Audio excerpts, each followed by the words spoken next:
Testing.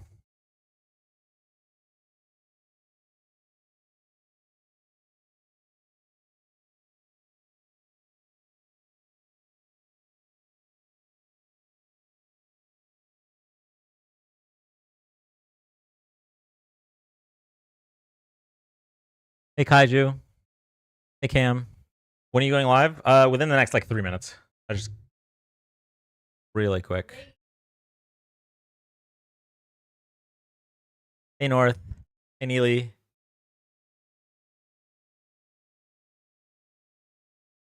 Hey, Liam. Hey, James.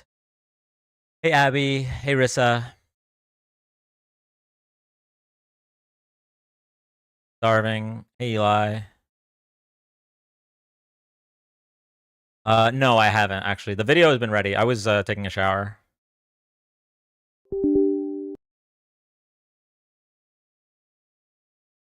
Wait, today or nah? I haven't decided yet. I'm so behind on news, but TikTok is unavailable. So we might do Supreme Court case reviews with Ange.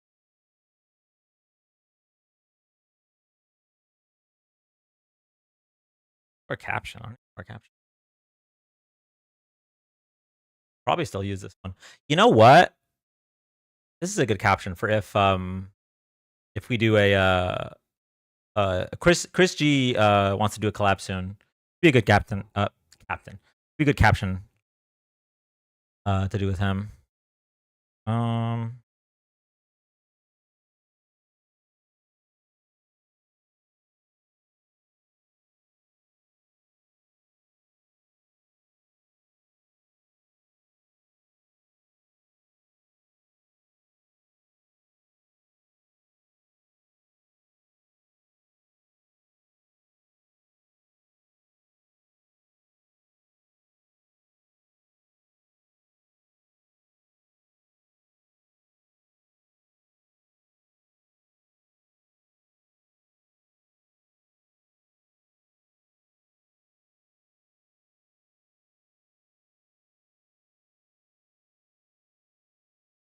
Kylie, hey Chloe.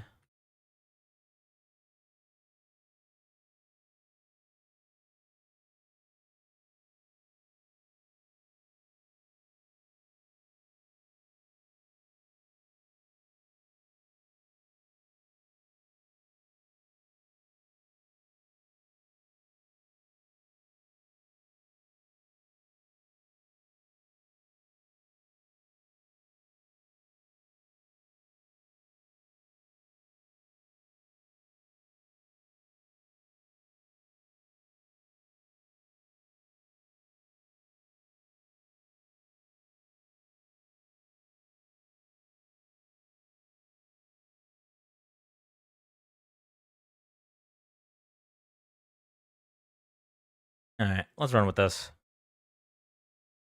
I don't know if it's gonna be a long live today. We'll see. Talking to chat.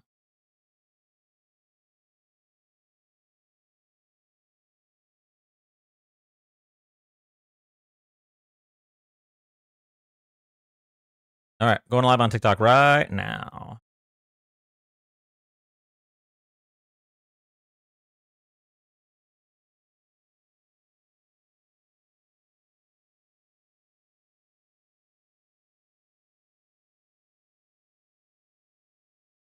I don't know if it's gonna be a long live. Then I check YouTube at 3 a.m. and it's been a 6-hour live. That's so true, Cam. That's so funny. Hey Neely. Hey Abby. Hey Liam. I don't think it's fair when people come from the pre-show. It's like they have warning that the show's gonna start, so like they get first. But you know what? I guess that's an incentive.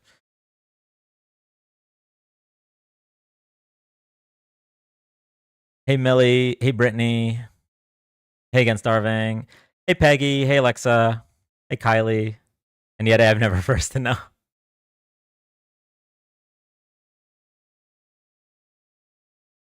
Thank you for the heart me's, everybody. Thank you.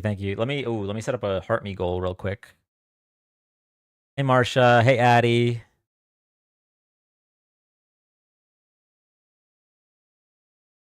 Hey, underdog.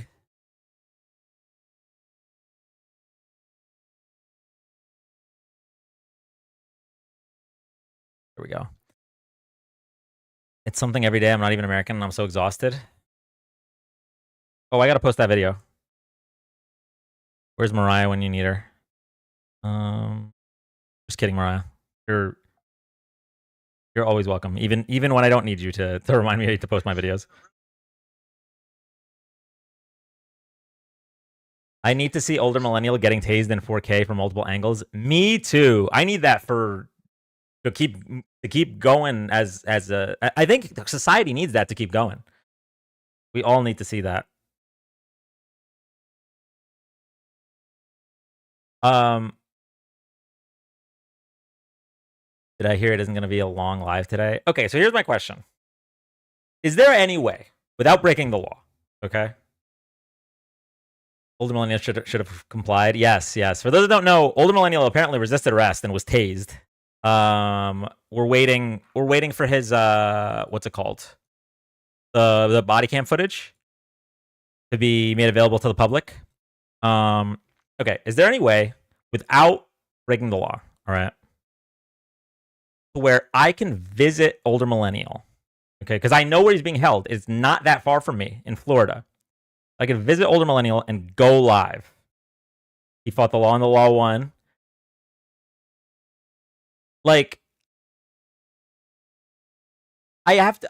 I get that you're not allowed to record during those visits. But okay, what if? All right, so there's two ways. Laws don't count anymore. Check visitation. I did check visitation, so they don't let you record in person. Okay, but they have video visitation, right? And then like it's on my computer. So what if I'm just live? I'm not even recording. I'm just people happen to be watching. Live debate from prison cell is insane.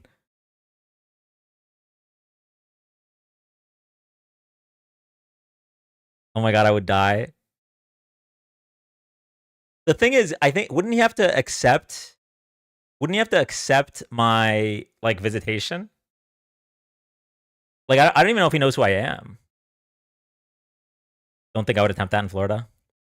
We will crowdfund your bail. He has to accept it, yeah. But then at that point, if it's a video visitation, then what's the point? And then anyone could do it. Good Trouble could do it. It doesn't need to be me. The reason it was something for me to do is because like he's in my area. He is in county jail, the Pinellas Sheriff's Office. Pinellas County Sheriff's Office. Which is the county directly west of Tampa. Please tell me there's a vid of him being there is. It's just not. It's not available to the public yet. Can someone explain to me who older millennial is real quick? Abby, I am so jealous of you as a human being right now. The fact that you've existed in this realm without knowing who older millennial is a blessing. Thank you. It is a blessing. Older millennial. Okay. I want you to imagine.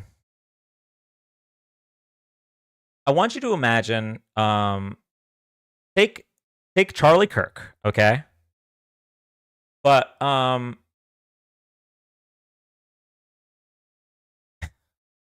instead of him having his own like media company, what he did to get famous is he would just post TikToks of him lying about politics, right? You know, like a MAGA would lie. Like, oh, Kamala was the borders are, blah, blah, blah. Has he been on Dean's Lives? Unlikely. Or not recently anyway. A little Rush Limbaugh. Yeah, he's got a little Rush Limbaugh. Gaslight. Yeah, but he's admitted that he knows a lot of those are misinformation because he knows people will stitch him and correct him. Good Trouble does it all the time. You've probably seen Good Trouble debunk him. So this is genuinely scum of the earth, especially with what's coming out now, where allegedly, him and his friends raised like $3 million for a co-op, and there's no co-op. Red Cross had his debate with him on his. Yes, I remember that now. Yes. I remember that. That was a while ago. That was a few months ago. Art me sent. Thank you, Cam. Do we see Magadan during a Destiny stream today? The Destiny stream. Wait, is Destiny streaming on TikTok? Someone sent me a live recently that said Destiny was debating. Thanks, Obama. Or not sent. Someone posted a live in the Discord saying that Destiny was debating, but when I got there, he wasn't there. I think it was a Mercedes live. Whoa.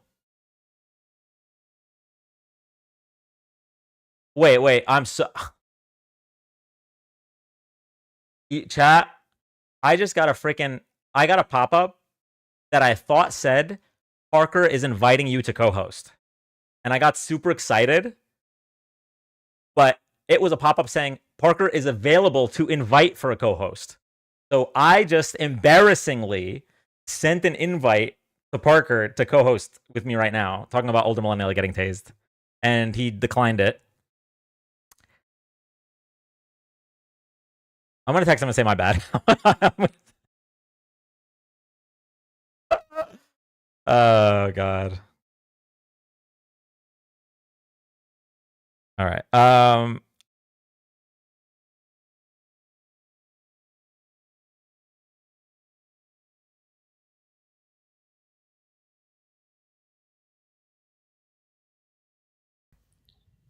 Hey. Hey, Dan. What's going on? I'm just happy. Florida is safer tonight. That's true. The roads are safer, and the internet is safe from his rhetoric. Yeah.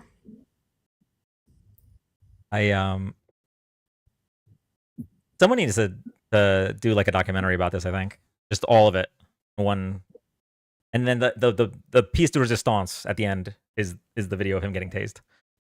But like certainly a compilation of him essentially arguing for genocide for disabled people. That's something that older millennial has done. Him saying things like he should have complied, which is interesting for what just happened. Yeah. Yep. I actually have that whole video of him talking about disabled people on my YouTube. Oh. Chat, Yeah. if you're not following Amanda Rose, now's the time. Drop a follow, limited time offer. And is your YouTube in your bio? Yeah, it should be. But no, I literally couldn't believe what I was hearing. So I hit record and people were like, "Oh no, you're lying." So I put the whole like couple hour thing on YouTube. Everyone's saying catch us up on whom older millennial is. Wait, okay. Now I'm curious. I'm genuinely curious because first of all, anyone that doesn't know who he is, I'm jealous of your existence. ShamWow, thank you so much for the coconut tree. Thank you so much. I'm gonna do a quick poll. Thank you, ShamWow. Laughing emoji if you know who the older millennial is. Crying emoji if you don't know who the older millennial is. I used to believe his shit. Yeah, I'm sorry, Chris. I get it though. I get it.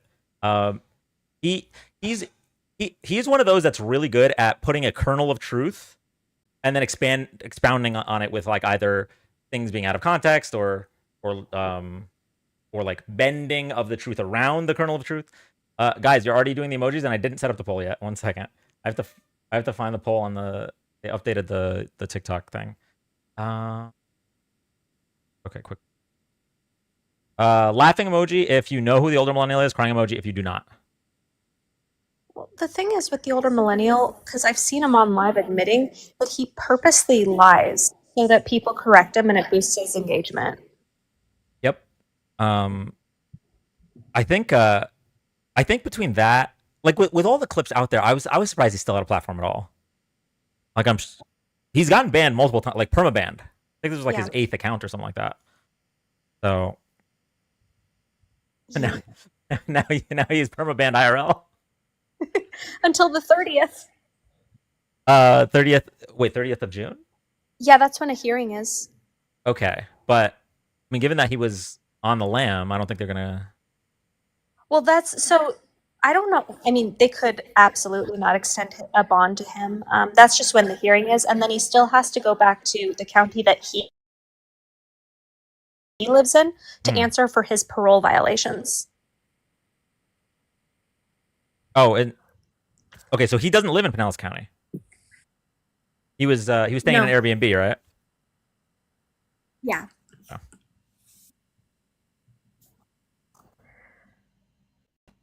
Interesting. I thought he believed in the law. Why is he resisting arrest?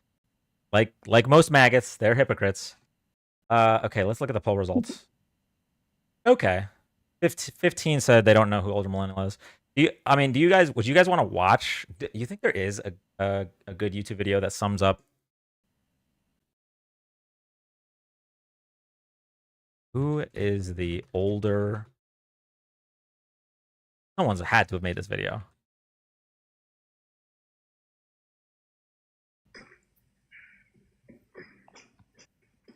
No?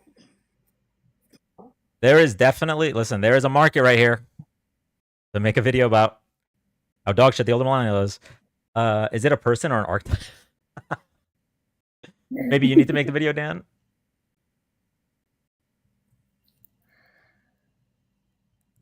I don't think I'm good at videos like that, Yeah. honestly.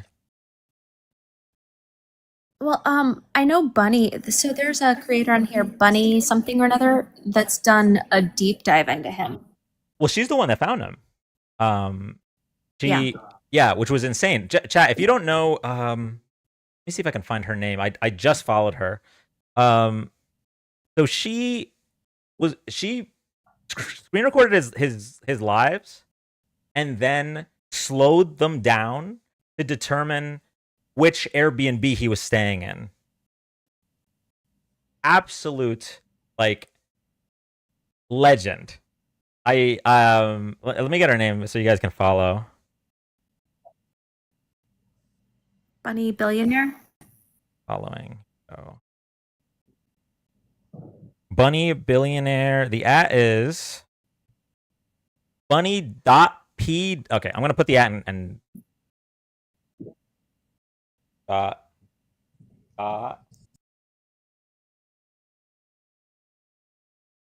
funny, but spelled with a. Okay, funny. There we go.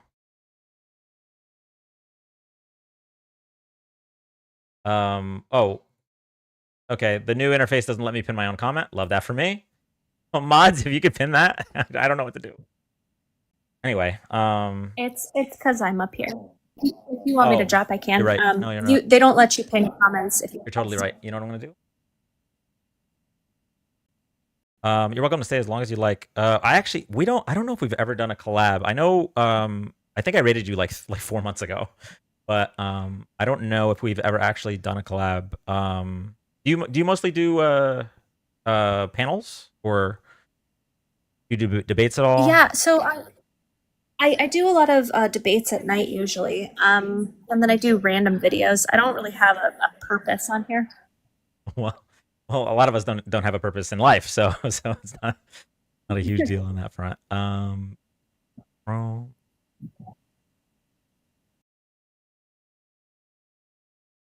Okay. TikTok.com/at funny.b.funny.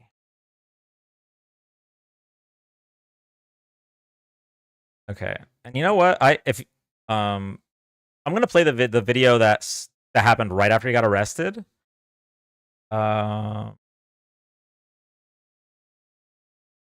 Obama. Find it. Where she describes how she slowed down the screen share. Because on that live, Joe walked around. And I knew he wasn't home. I knew he was hiding probably at an Airbnb. And I just happened to be screen recording that live when he walked around, and I was able to slow it down and see the unique features on the walls in the house that he was in. And I searched Airbnb until I found the house that matched it, because that's how you do subject location. So he's in jail now because whenever I confirmed that that was the same house, I called the police and let them know that a wanted individual was in that home and that he might be a flight risk. Here, let me delight you with his record and his mugshot again so that you can understand that I'm extremely good at what I do. And he became a pet project. Enjoy your stay with the county, Joe.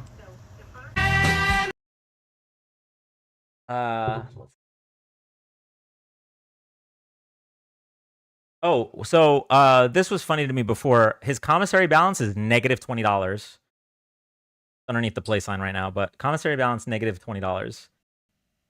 I don't like the fact that he was also born in New Jersey and then also lives in Florida like me. Not a fan of that. Not a fan of knowing that. And there he is. I love that he wore orange. Wait, I didn't even think of that. I assumed they put him in that. That's so funny. Guys, should I put $19 All in of this it. alternate reality? Oh no. Alternate reality, Dan. Oh no. Man, what a historic week for Trump. Don't be depressed. Gay MAGA. I don't know if you know this, but that was the first time anyone's even said Trump since we've been live. It's okay to have a personality that doesn't involve Trump. He's I think he's one of my trolls. Oh, he follows me around. Got you. 860. Dan, he looks like someone I should deport. God. Wait, okay. Have you guys seen the ad? Obviously, it's too late now because like he won the primary, but there was an ad run. I don't think it was by the Cuomo campaign, but it was by a PAC that was supporting him. That they extended Mamdani's beard to make him look more ethnic. I don't know how even to put that. To make him look more Middle Eastern. Did you guys see this? Over 400K followers, and he is negative on his account. Wild. You know what's? I'll pull it up. More Islam. Yeah, I'll pull that up in a second. But what's interesting is Old Millennial has had millions of followers before. He's got like permaban multiple times. And by interesting, I mean horrifying. But they darken his tone too. Yeah, let me see if I can get this. Beard ad.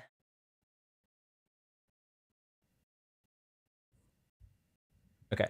New York mayoral candidate accuses Cuomo donors of altering photo in act of blatant Islamophobia. Allow Instagram. Yeah. So this was in the ad.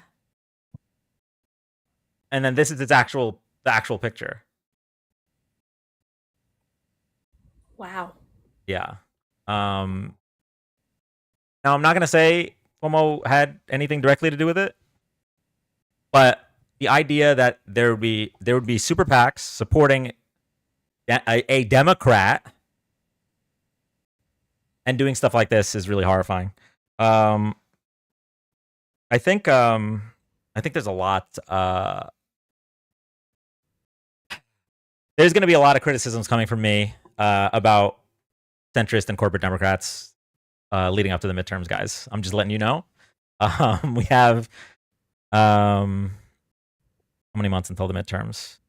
We got a while. We got like a year and a half. All right, so about a year of shitting on Democrats. Okay, give me a year, and then I'll toe the party line just for their midterms. But hopefully we can get some progressive candidates nominated in these midterms. As a reminder, in a lot of states, you need to be registered not only to vote, but as a Democrat to vote in your party's primary. So when we get to the midterms, right, and your options are fascist, racist versus corporate Democrat, and you're like, well, I don't like these options, but you didn't vote in the primary for AOC 3.0, like that's kind of on you. So make sure that you get out, register to vote, and if you obviously it makes sense to register as a Democrat. I know no one likes labels. Okay, I don't like being labeled as a Democrat. I'm a pragmatic progressive or a sock dem or whatever you want to call it. No one likes labels. Okay, but legally in a lot of states, you have to register as a Democrat to vote in the Democratic primaries, and that's how we're going to get more progressive candidates. That's how we're going to get candidates that are pushing ranked choice voting, which is something that I think would make it easier to get third parties elected or more progressive candidates elected.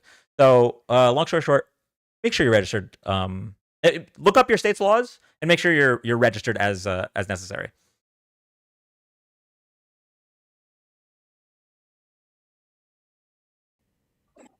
Ooh, back to the older millennial really quick. So a few months ago, he told me that he was running for the House and that he was already pre-registered and did all of his paperwork for 2028.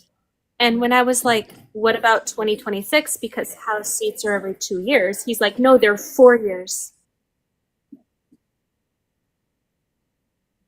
How long has this guy been doing politics? And didn't know that? I don't know. Yeah. Yeah, if it y'all have definitely seen the debunks on his videos. Some of them are so blatantly wrong. It's rough. This is why progressive can't get traction. Yeah. This moderate Dem will say no to progressives. Wait, what? What? I don't know if you can rephrase that. Silence is golden. A little confused by the phrasing there. Damn, I just changed my party affiliation. Yeah, okay. So this is what by the way, this is what I learned when I moved to Florida, right? I registered as a Democrat because I moved like 2015, and at that point I was pretty much a Democrat. Like I was there's no way I was voting for another George Bush, and definitely wasn't voting for someone like Donald Trump. So so I registered as a Democrat. But I remember when my mom moved a little bit after me, and she at first registered as an independent. She just said, put me down as an independent. But what I found out is in Florida, there is a party called the Independent Party, and it's just a fucking bunch of Republicans. It's actually like a scam. There's a lot of states where you register as an independent, it means you're not a Democrat or Republican. But in Florida, it's like an actual party. So like they name themselves that so that people could accidentally register as independents, and then they can send them a bunch of right-wing bullshit. So you actually have to register. If you don't want to register as one of the two parties, you have to register no party affiliation. And so I had to go get that fixed for my mom. But yeah, it's and then I remember when the primaries were coming around, and I was telling her about Bernie Sanders, and I was like, see, this is why you should have registered as a Democrat so you could vote in the primaries. And she's like, well, why can't I vote? And I was like, because nothing makes sense. That's so that's like 75% of independents anyway. Yeah. Fair. What happened with the older millennial? He was arrested, and he resisted arrest and was what was his original offense? Was it a DUI or Amanda? Yeah. So he was he wasn't currently like doing a DUI, but his warrant was for a DUI, and he was on the run. So So he skipped his court date, is what it they was. found him. They came up. Yeah. Got you. Isn't that like a 60 DUI? Yeah, he's collecting them. And isn't he also stealing people's money? So I don't know. I saw one video about that. So I can't say for sure. Obviously, everything in regards to that is alleged. But there's something about him starting a co-op, which involved lots of people paying into it, and then Doc Hazard did a whole deep dive into that. Doc who? Doc Hazard Doc Hazard. and Bunny also. Bunny, so like Doc tags me in all of his videos about it. There's like a whole corporation that doesn't exist, and like Doc has done very in-depth, like going into the tax filings, the FEC filings, and it doesn't exist. Okay, let's we'll watch Bunny's video first because I'm already here. And so I was gonna make a video this morning calling out all of the discrepancies in Joe's statements on his live last night, but it looks like Doc beat me to it. So here, watch this.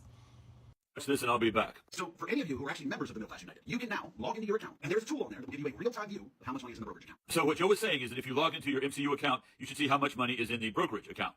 Now, I checked, and your site is hosted through Squarespace. Last night, you claimed that the payment gateway was Stripe. Here's the thing, Joe. Stripe is a payment processor. There are no APIs through Stripe in which you can access third-party brokerage accounts like a Monday. And your other investment, I guess, Open Door Lending, that one is privately held. There is no real-time data. But where exactly are the numbers coming from that the co-op members are looking at? Well, they're not coming from a Monday, and we know they're not coming from Open Door Lending, so where are those numbers being generated? So although you say there's $2.4 million in that account, and they can see that $2.4 million, they can't be certain that that $2.4 million is actually there. Now let me speak to the people who joined the MCU. If you are trying to get your money back and cannot, remember that they did not have the legal authorization to conduct business in any state other than Maryland, and they did not have the legal authority to conduct business in Maryland after May, which means that you are entitled to demand back your $500 plus interest. You need to look at your local state legislation to determine what that interest amount would be. Now, in light of the conversations that I had with multiple agencies yesterday, we are creating a website for people to have a central access point to file their complaints against MCU for their money to be returned. That should be up in the next day or two, and once that goes up, we'll do another video giving you instructions on how to do that and where to find that website. So I was going to make a video this morning. Like he has any of that to give back. Wild stuff.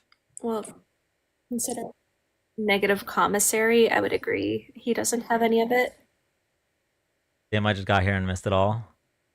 Long story short, older millennial was arrested, and while resisting arrest, he was tased. So all of us are collectively looking forward to the body cam footage being released. Actually, I think Tony has a video that says when. So I know everybody is waiting for the footage to come out, and I made some phone calls this morning because you know your girl is on top of things, right? To find out when that could be. And so here's the situation. The hearing that was yesterday morning was an advisory hearing. That's the opportunity for the defendant to advise the court of whether or not they are going to retain their own attorney or they need the court to appoint an attorney for them. Now, I've not done criminal law in Florida, so I do not know if that's also like the arraignment or not. But typically, like if they don't have representation or have not waived their right to representation, then the court's not going to move forward with anything until they know what's going to happen there. He does have a hearing on Monday morning. That will be another advisory hearing. Until that advisory hearing is conducted and completed, that footage will not be available for public dissemination. Now, I was also told that there are a lot, and I mean a lot, of requests for that footage. So I just wanted to leave everybody with the song that popped into my head whenever I heard that. So we rounded it best. The race is on. So I'm sorry to disappoint people, but it looks like we will not have that footage going into the weekend.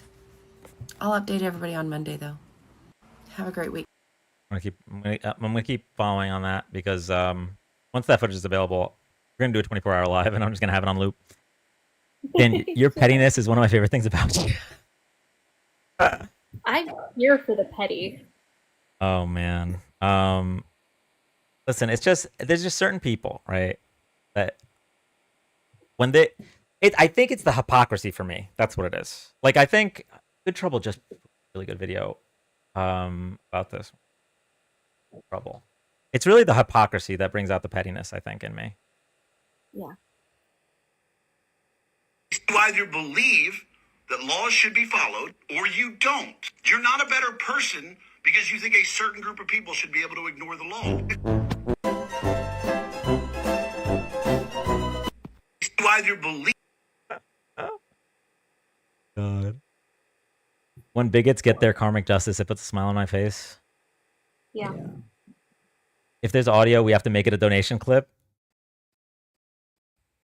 Okay. I have been putting off making... So, like, y'all know that there's gifts that trigger sounds, right?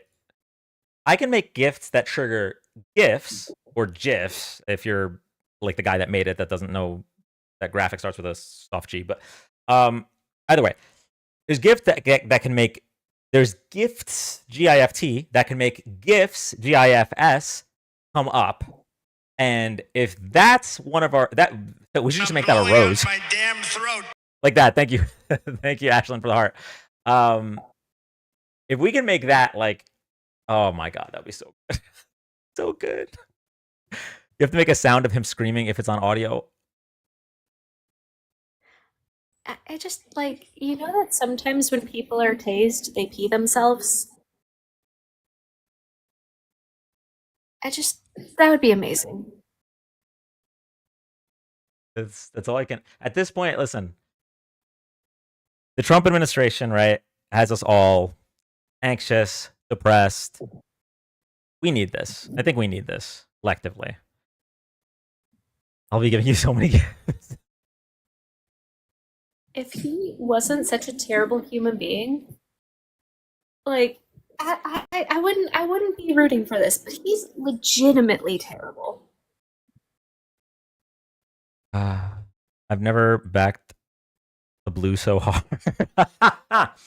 I actually, you know what? I think for people to really, what's your YouTube? I'll play the video you're referring to. I want people to know why we're so happy that he's arrested. Um, I think it's Mandaro00. I haven't been on YouTube in a hot minute. Uh, okay. Well, there's someone named Mana Rose on TikTok. Yeah, that's me. Okay. Okay. Oh yeah, you're right. Mandaro00. Oh, it's not the debate with him and Harry and Chris, right? It is. Oh, it's an hour and 4 minutes. Yeah. Ooh, but you know what, chat? If we react to it, then I don't have to actually debate anyone tonight. What are we thinking? The app doesn't need the abuse. Hold on. I can see if I can find the part where he specifically advocates for that, because the whole thing is just him being a drunk idiot. Um, He told but the I'll see if cop. I can. I said he told the cops, but I'm white. LOL. How do you start out with negative $20 in commissary? You know what's so crazy about the he told the cops I'm white? Wait. Wasn't that in the statement? Hold on. Before I put my foot in my mouth, I'm gonna look something up. 1 second, chat.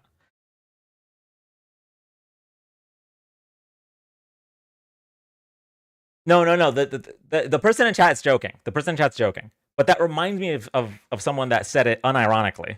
Oh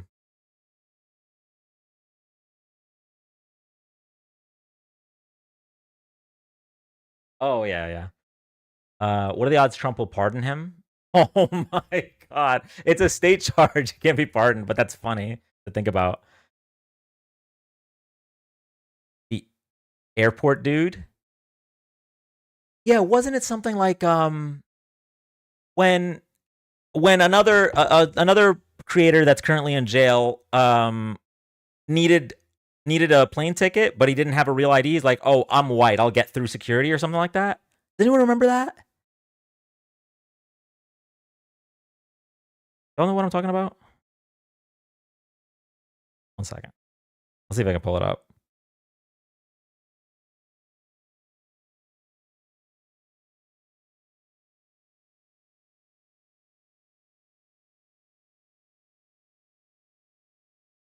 No, it doesn't ring a bell. I don't. I don't know where in this video. I'm looking for it though. Okay. Okay. During our flight planning, Blank also noted that he did not have a valid ID, but said he had his social security card and could still board a flight. His exact words were, "I'm white. I can get on the flight."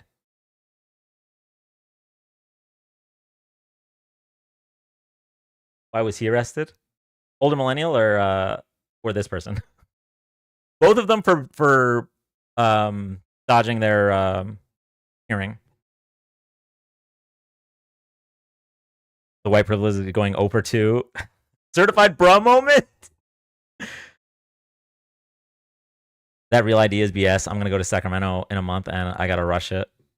Rome, in all fairness, I feel like they've been talking about it for like maybe 5 years at this point. But yeah, I don't get why it's needed. Concepts of condolence. Jesus fucking Christ. Why can't these people show up for their court? Um, well, In time. yeah, I think that's probably why. If you go to 58 minutes, Okay. it should be right on it. 8 minutes. This video may be inappropriate for some users. So there was a TikTok debate last night between Harry, Chris, older. Having us up. Okay, really quick, before I play it, really quick. If you're here for the first time, thank you so much for joining. We are live Thursdays to Sundays, 8 p.m. Eastern, doing live political debates, political discussions, and fact checks. We also try to be live for all major political events. So if you like this content, drop a follow, tap the screen. Thank you all so much. If you're not following Manda Rose, make sure to drop a follow as well. And also, quick announcement. I don't have all the details yet, but this Sunday, we're going to be doing a special live. It's going to be we're going to have a panel, and it's going to be honoring Pride. Before the end of Pride Month, we're going to talk about the history. We're going to talk about some of the current struggles. So, and plenty more. Okay, so make sure you're following. Keep that day open. Sunday, 8 p.m. Eastern. All right, here we go. So, I think this was like earlier in the live you were having debates, right? Yeah. And I got like this clip, and I just want to understand what you meant by this, and we can like talk Sure, about go to town, play it. Yeah, so I guess we've got to reach an No, end. I'm here. perfectly fine with throwing mentally disabled people off a mountain. All right. Okay. Well, I guess it was fine talking to you. I think that's the pretty bullet you want to bite. self-explanatory. No, I mean just the reality for me is that I believe in the betterment of humanity. I don't think we should care, because here's the reality of the world, right? Like people. So what? Like, was that sarcasm? I really No, hope that was straightforward. you would advocate for throwing. What was it was mentally disabled people. Yeah, I think people who are going to hold humanity back, we should eliminate them. Can you define like hold humanity back? Yeah, people who have met an IQ standard that they cannot support humanity or support a normal job, or are mentally disabled. So like, okay, so let me like kind of follow up here. So like one of my best friends has a twin brother who I've known like my whole life, who's got like really bad nonverbal autism. So like, you're probably gonna have to be watched like the rest of this Autism one. is totally different. Autism, like here's the thing. So then maybe I don't understand. I don't understand. But everyone who's ever made advancements in society, whether scientifically, organically, or politically, has been mildly autistic. So I think if you're on the spectrum, you escape all of that, because autistic people have driven humanity forward. I think, like, we recognize that Einstein was slightly on the spectrum. We recognize that Oppenheimer slightly on the spectrum. Like, we recognize that those, like, autism, I honestly think autism might be a superpower. For anyone that's just tuning in, the guy in the top left is currently being held in Nellis County Sheriff's Office. He was arrested 2 nights ago. And he resisted arrest. So one day we will be seeing body cam footage of him being tased. Okay. So then I guess I just wasn't understanding the like mentally disabled. Yeah. Like, so what I mean by that is, like, you're incapable of taking care of yourself and you're a drain on humanity. So, like, wait, but it would be a very small percentage of people who aren't capable of like basic executions of being a human. It would be a very small percentage of people. Okay. But no, And it's definitely not autism. I think autistic people are fucking superheroes. Okay. Guys, And I honestly think autism is a superpower. Okay, got it. And you would also advocate that you're pro-life. Yeah. But here's the thing, just to be clear. No, I'm not pro-life. I'm sorry. I didn't mean to say that. I'm pro-choice. Okay. But I also believe that after your Okay. first abortion, you should be sterilized.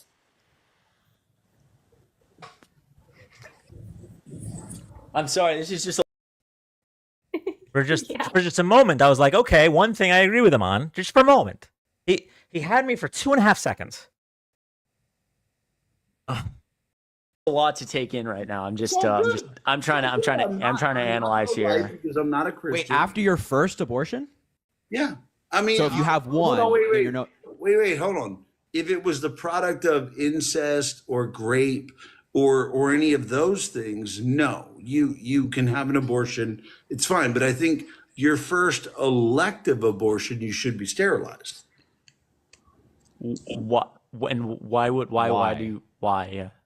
Because I believe that if you're going to execute this child, you shouldn't have an opportunity for more. But so just to be clear, you're against people having multiple abortions, but you're also the same person advocating for mentally disabled people to be executed. I don't see how that plays together. Are you talking about? Because if you're so you're mentally disabled, you're like people condemning women because you're like, I don't think that they should have the ability to execute another child. right? So you're saying like, yeah, I'm against the execution of children, but then mentally disabled people, you're like, yeah, they should be killed. Yeah, Do you not see the hypocrisy there? I don't, because the child was. Listen, Dan! Isaiah, What's up? are you here to also revel in older millennials' arrest? Do you know how I found this out? No, how? I was randomly scrolling after I finished my live and I saw GT on, and GT goes, "Who's arrested?" I said, "What?" I thought it was fake. I thought it was fake news. It was the best day. But that was horrible, right, Dan? Yeah, and it actually got worse. I didn't even remember this part. Like I remember the part where he advocates for throwing disabled people off a cliff. I did not remember the forced sterilization of women part. Absolutely disgusting. And Couldn't have happened to a better person. no, it really could not have. Oh my goodness. Yeah. So there was people in chat earlier, Isaiah, that were asking who the old millennial was, and I was just so jealous of them. Oh my god. Yeah, that guy. I don't think it gets worse, to be honest with you. Everyone, we were just talking about it earlier. If you are not in favor of corporate Democrats and establishment Democrats that would back someone like Andrew Cuomo, and you're looking for someone who's actually fighting for change, I'm sure most of you know him. But for those that don't, let me introduce you to Isaiah Martin, who's running for is an open seat right now in That's Texas. right. That's right. And the governor doesn't want to have a special election. Oh no. Because he knows what would happen if so. But Isaiah's running for that open seat, and he will be, if he wins, and I do believe he will win with everyone's help. If we all come together, I do believe he will win. This is a man that we will be hearing a lot of. Like if you ever see those clips of there's someone right now that's getting really popular fighting back. What's her name? Someone help me out. Her clips have gone viral like twice in a row in the past week. Who? Stansberry. Oh yeah. Yeah. If you like people like Stansberry, like Crockett, like AOC, Yeah.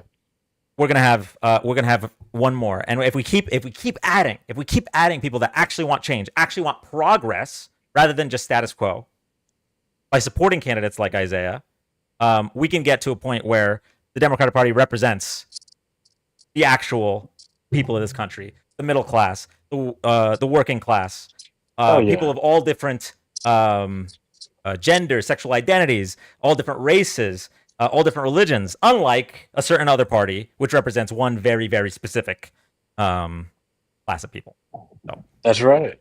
I appreciate that, Dan. We got a lot of insiders that are frankly do nothing in this country, and I think that we've got to get a lot more regular people in Congress so we can really bring some common sense to DC. You know what I mean? Wait, Isaiah, remind me what seat it is you're running for? Yeah, it's the 18th congressional district. Okay. Yeah. So it's also, actually like downtown Houston. Someone just reminded me, speaking of progressives and special elections, there is an election in Arizona coming up. Dina Fox, is that right? Deja, yeah. Deja, excuse me. I was reading chat. Election. Yeah, Okay. Deja, I think voting has already started. She's doing a really good job. Oh, nice. Okay, yeah. So the primary will occur on July 15th. So early voting, I guess, has started for that. Mm-hmm. Okay. And this is a situation where she is running against the daughter of the person who used to have the seat in this primary. So if you're in Arizona and happen to be in the 7th congressional district, make sure to get out and vote. Yeah, no, she's awesome. I've known Deja for a really long time. I met Deja actually in Austin. Oh, nice. We should get her on Yeah, the she's on the really live. cool. Actually, She that'd be should. cool. She totally should. She's a really good she'd be a good congresswoman. I um I used to think, uh, maybe naively, but I used to think that with the passage of time, Congress is just going to get more and more progressive as the older politicians die, and then the electorate, like it should end up being impossible for this version of the Republican Party to win. But with how the Yeah. last election went, and with the massive shift, especially from young white men, but young men in general, um, now I'm like, it's not time is alone is not going to do it. We have to fight. We have to actually push Well, for progressive candidates.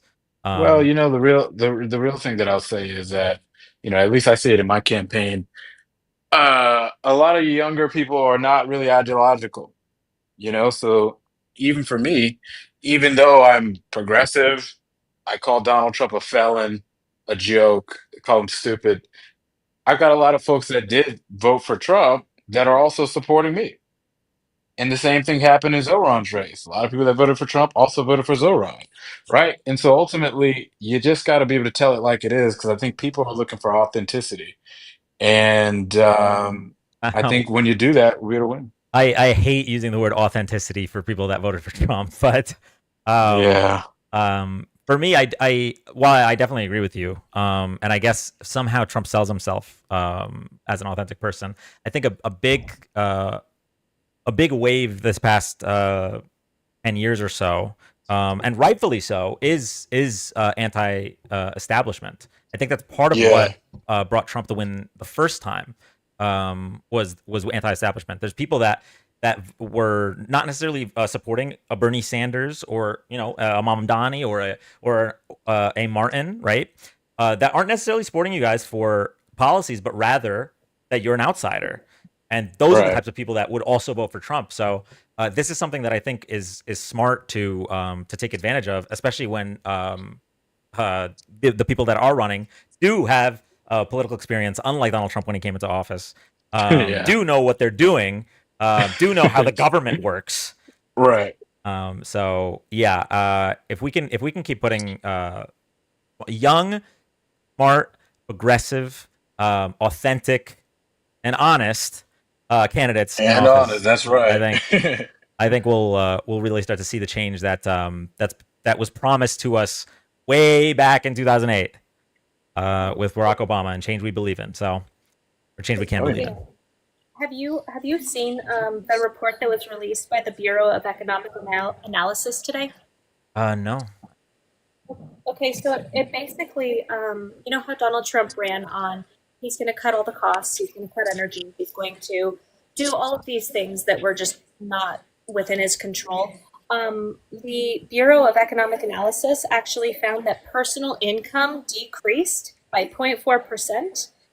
Disposable income decreased. Let's see, personal consumption expenditures decreased, meaning people aren't spending. Inflation is up. Like it's really bad for Trump. And I mean, for us, for us prefrontal cortex users, we knew this would happen. Um, Sometimes it feels somewhat good to be able to say, I told you so. yeah. Oof. Chris G. What is going on? My congressman, how are you? Yeah, what's good, man? I It's love good to the see you. economic conversation, guys, because this just quite literally shows you everything that Trump ran on didn't happen in quarter one. We're at a historic low. Dan, do you know what an FDI is? Uh, no, I don't actually. foreign direct investment, right? Donald Okay. Trump was like, "Oh, we're ringing in all this money," but the FDI index came out, and I looked at it pretty alarming. We did 58 billion, which is the worst since 2022, and the rate we're decreasing with FDIs, which helps drive the economy, is the lowest rate in 20 years. And what happened with Israel and Iran is not going to help with that. 9% month over month, sorry, year over year decrease at ports, and the inflation should set in sometime soon with the tariffs. So yeah, Hey, very Chris. concerned. Hey, Yeah. Chris, how's the trade deficit looking? Trade deficit is looking bad. Actually, we actually hit 450 billion in quarter one. Oh, Well, 450 billion in quarter one, which Trump promised he wasn't going to increase it. So it's actually looking pretty bad. isn't that shocking how that works? I sent you the link on my backup account, Dan. I don't know if you get messages on TikTok. Yeah, I can get it. It's from Definitely Not Randa. By the way, Isaiah, I don't know if you remember me. I came up and I debated you and I proved you wrong. What? Yeah. Okay, so this was before November, and you were like, Kamala Harris is 100 times better than Donald Trump. Prove me wrong. Yeah, oh, yeah. I think I do remember that actually. Also, Donald Trump 10,000 times. Wait, he Chris, cut off. Oh, Chris, sorry, go Chris, ahead. I'm gonna want to hear this. Hold on, hold that thought. Yeah, I want to hear this too. You got cooked. Hold on. Yeah, I think she actually did cook me if I remember right. Yeah, so my argument, because I laid out all of her plans and what she wanted to do, and I argued that she's actually 10,000 times better than Donald Trump. Okay, yeah, I remember that. Yeah, she cooked. Yeah, I a lot. took the L. I took Yeah, the L. I'm not gonna lie. yeah, I That was a remember big that. L. That was an L. That was like back in December. Yeah, Yep. I jumped up here because I don't understand why Dan got 629 people, but the shares is only 21, Ooh. and the likes is very low. So I'm gonna need y'all to get your fingers out of whatever dark places y'all got them in. Wipe them off. Don't wipe them off. I really don't care. It's not my device. But do all of the good things. I appreciate that. Thank you so much. Like you have a super panel here. Do all the good things. You know what? And speaking of the good things, and Chris, I'm gonna have you the thought you were holding. I'm gonna have you express that right after I finish. If you are not following everyone on this panel, now is the opportunity. 640 of you in here. I know some of you either thought you were following and you double check and you're like, oh shit, I'm not following, or maybe you were following one of us on our backup because TikTok gets a little bit sensitive sometimes. But make sure you double check. Right next to my name, if there's an orange heart or a gray heart, you're good to go. If there's a red oval, hit the follow. Everyone else, there should be a little plus sign next to their name. Chris, go ahead. Well, I didn't know that's how that worked. Yeah. So as of today, we actually Trump cut off trade deals with Canada like an idiot. And there's multiple ways you can express this as bad, right? This is going to be bad for our gas prices because one of our biggest trade partners is Canada, right? Now, while this doesn't mean we're not getting any oil from them, this does give leverage in the Indochina region because China, through the International Trade Association, actually verified this. They're now sourcing more supply chains through Canada, which means we're losing trading power over there as well, right? Also, this does mean also a slight decrease to the dollar, like we've been experiencing through quarter one. And doubt in the a lot of our industries also that are dependent on certain types of commodities. So the background with Chris, me, yeah. isn't the sea country also going to get a lot richer now that they can make deals with Iran for oil? Yeah, actually, well, not just oil too. The Israel-Iran conflict actually opened up to antimony, right? Which is a rare metal that's used for semiconductors. And in case you guys didn't realize, starting May 2025, they're actually building a railway from China to Iran, but now that's expedited now because of this conflict.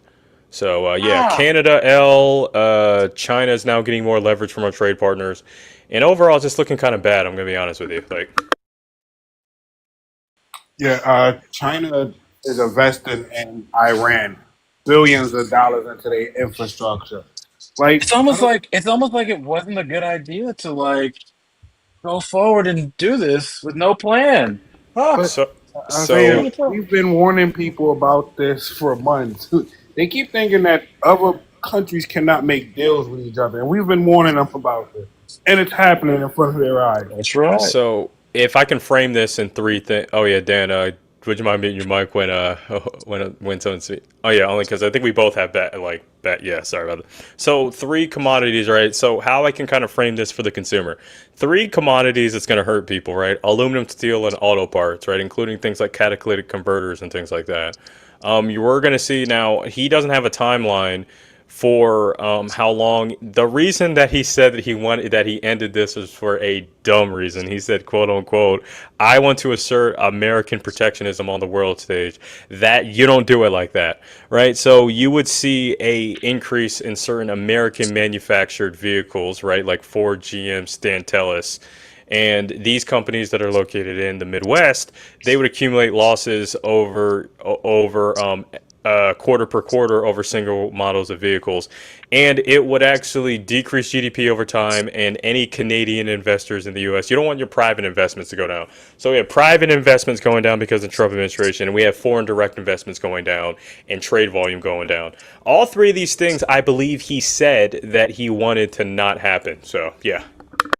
Wow, who would have ever thought that putting an idiot in charge would mean you get a stupid result? Wow. It's how many people said like I like him because he's not a politician, and it's like, Mhm. okay, well I don't want like a plumber flying my plane. No offense, plumbers have their own thing. Trump is really good at what he does, hosting reality TV shows. Really good at that. If there was a vote for who is going to host the next reality TV show, that maybe I'd vote for him. But for Actually, I disagree. I disagree. I think I got a better contender. oh, Eric Adams. You put a reality TV show with that guy?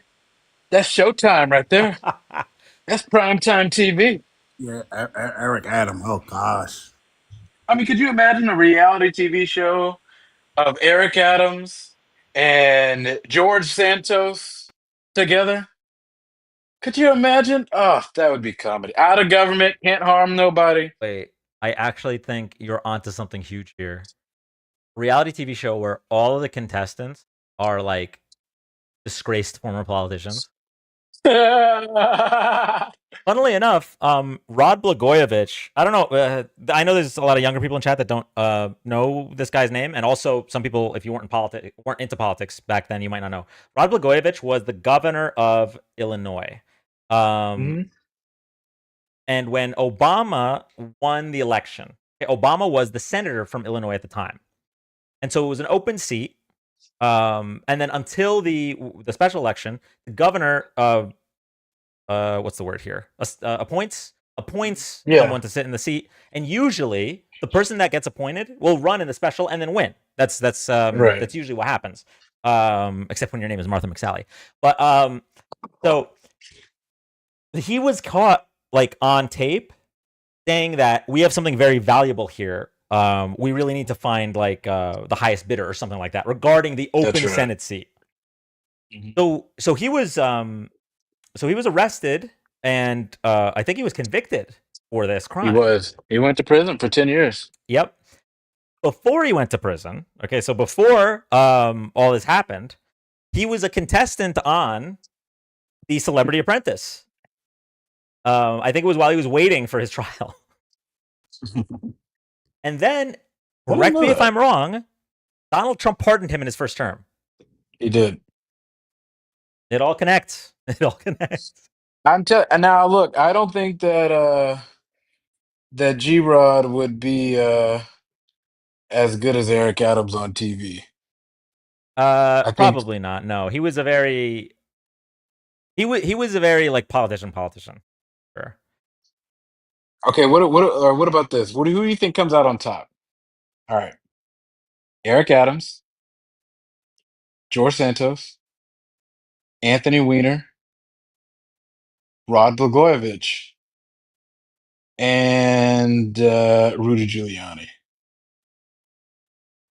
Okay, well, what's the on top in regards to like what's the game here?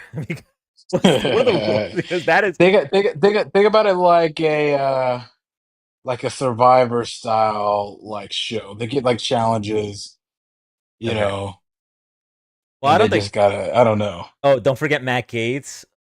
Oh, Matt Gates. I don't know. I don't Yeah. know if they'd be. I don't I know. don't know if people would want to watch that anymore. Like it's like, all right, Yeah, I don't know. this was fun, but now, Yeah, but he was messing with kids. I think he's gotta stay off. yeah. Yeah, This is only applies for Giuliani? corruption. But is Giuliani in his prime, or is he Giuliani now? Ooh, that's Good a good question. question. Prime Okay, Giuliani was a force to be yeah, reckoned with. prime Giuliani, and you gotta also throw what's that fucker from New Jersey? Menendez. Menendez. You gotta throw him in there too. Ooh, I don't know if we go back to Mayor Adams' cop days, he might come up on top. Yeah, but see, I think you're He's kind of been the underestimating Giuliani. Menendez, though, man. Menendez had New Jersey running like a machine, man. Yeah, he did. Really quick, someone said Giuliani didn't have a prime. So I know this is going to sound insane, okay? Because the Giuliani that most of you have seen is this. Like, he's basically an older version of the My Pillow guy, right? He's out of his mind. He's he says a lot of hateful things. He lies a lot. He admitted in court that I have the First Amendment right to lie, right? This guy out of his mind. This was quote unquote America's mayor.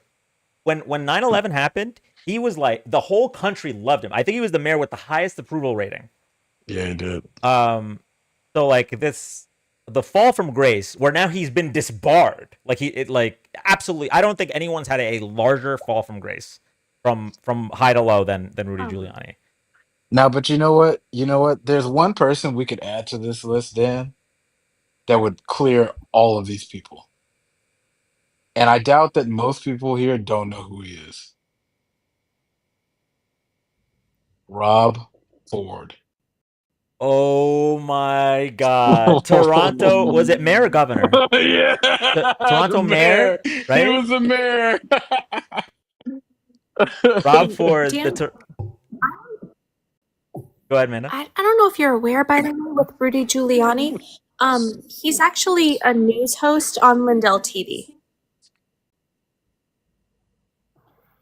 This is my first time learning about Lindell TV, so like that will give me a second here. Lindell TV has a press pass. They actually just asked Donald Trump a really stupid question about 2020 today in front of, international news. Like, are you going to go after the people in charge of 2020? Like, Lindell TV, Mike Lindell, the My Pillow guy, has his own network that he has built up, and Rudy Giuliani is on his board and one of the news anchors. It would be funny if it weren't so depressing.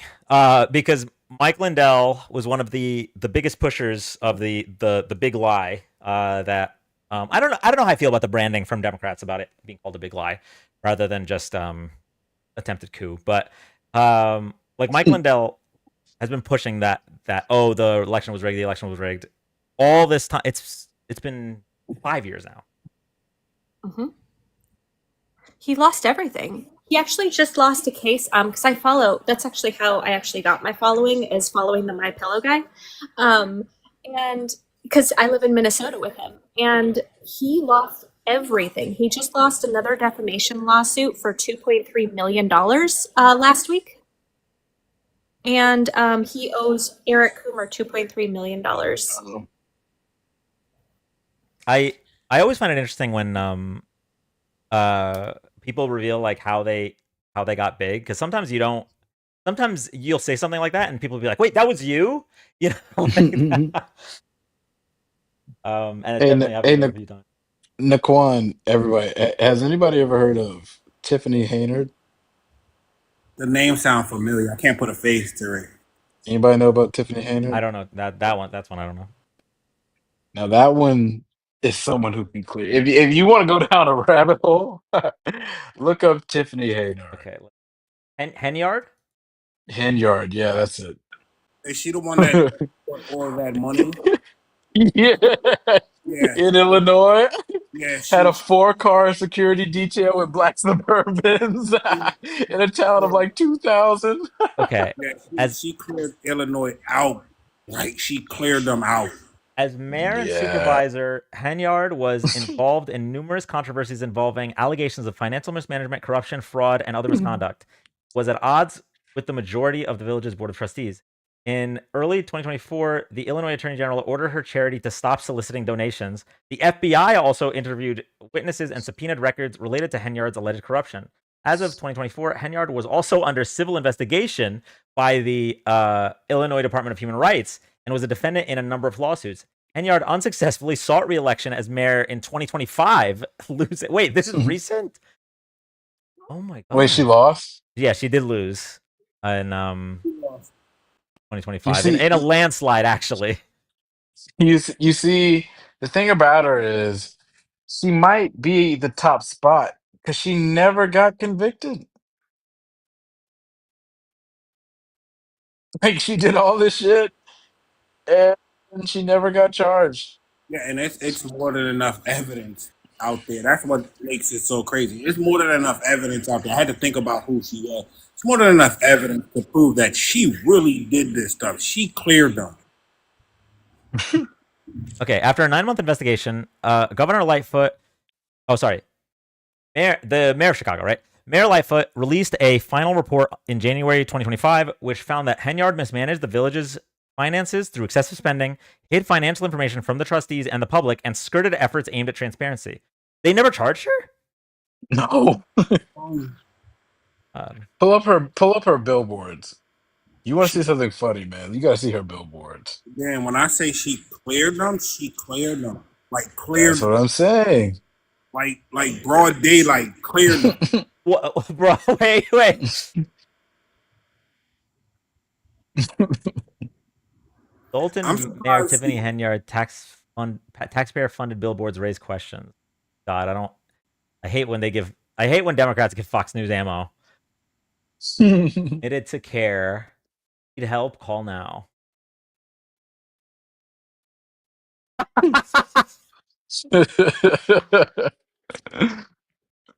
Oh man, she might. I'm just gonna say it, man. She might clear because at the end of the day, she never got charged, man. Yeah, I don't know if they're planning on charging her, but as of right now, she's still walking free. That's wild. You know who isn't walking free? The older millennial. Ooh. Just want to remind everybody why we're all gathered here today. Oh yeah, man. That was a rabbit hole. It was like a Rogan style rabbit hole. Yeah, pull that up, Jamie. And there's at least another 3 days that he won't be out, possibly longer. I need the body cam footage. I need it for my own sake. I want to see that. I gotta see it. Because this is the man that literally did posters about if you're a criminal, just obey and all of that, don't break the law. But you resisted and got tased. Yep. And this wasn't even like his first, like he's had multiple DUIs. Yeah. I think someone said his 8th. That sounds like too many, but I don't know. He got a shitload of DUIs. But this one I thought was from his Has he tweeted? I don't think he can. I'll check. Yeah, I think this one is from He's still in jail? Yeah, he's in jail until the 30th at least. Yeah, I think this one is from the so-called co-ops that he had and took a lot of money from people. Millions. I don't think he's been charged for that yet. I'm pretty sure this was for a court date for a DUI. Yeah, it is. So Naquan, he has more trouble coming. Like if he gets out, he has more trouble coming for sure. Prison tweets. He better start learning how to make hooch. No.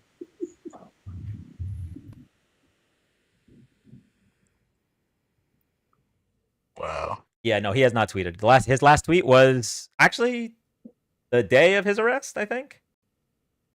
25th. But I knew something was funny because if you talk about extreme. like his video backgrounds completely changed. So I knew something was off.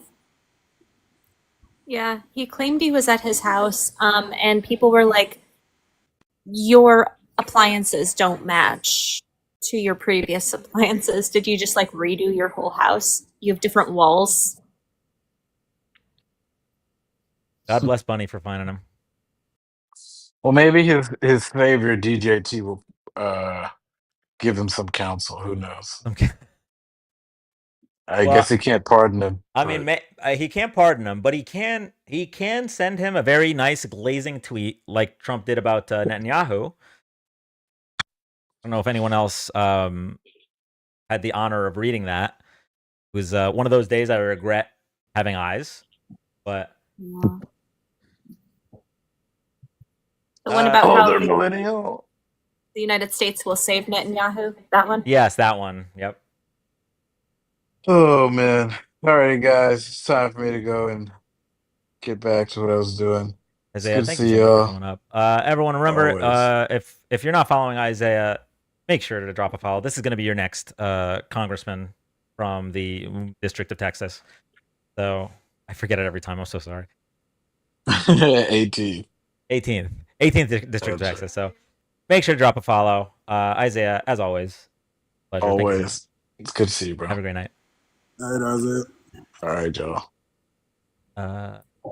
Ashby said 17th and then corrected himself. See, even Ashby got it wrong, and Ashby never gets things wrong. Older Millennial Lattes, yes, he did. Really quickly before Isaiah's viewers leave, if you drop a follow, that'd be awesome. I don't know if does Isaiah still go MAGA hunting? Probably not, right?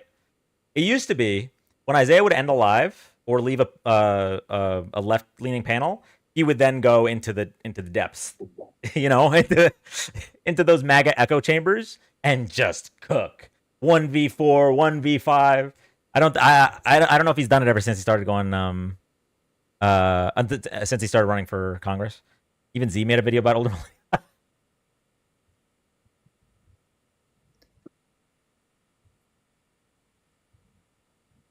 All right. Out on the docket here today. Oh, is Ange? Let me hit up Ange. We were going to talk about the new Supreme Court rulings. Ange is done with her dinner.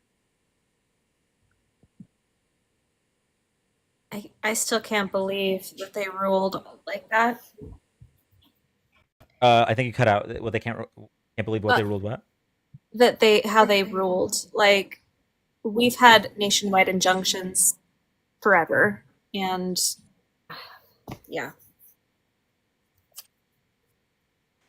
I'm gonna drop. It's Friday. I'm free. But before I go, there's 588 people in here. I need everybody to share with at least one person.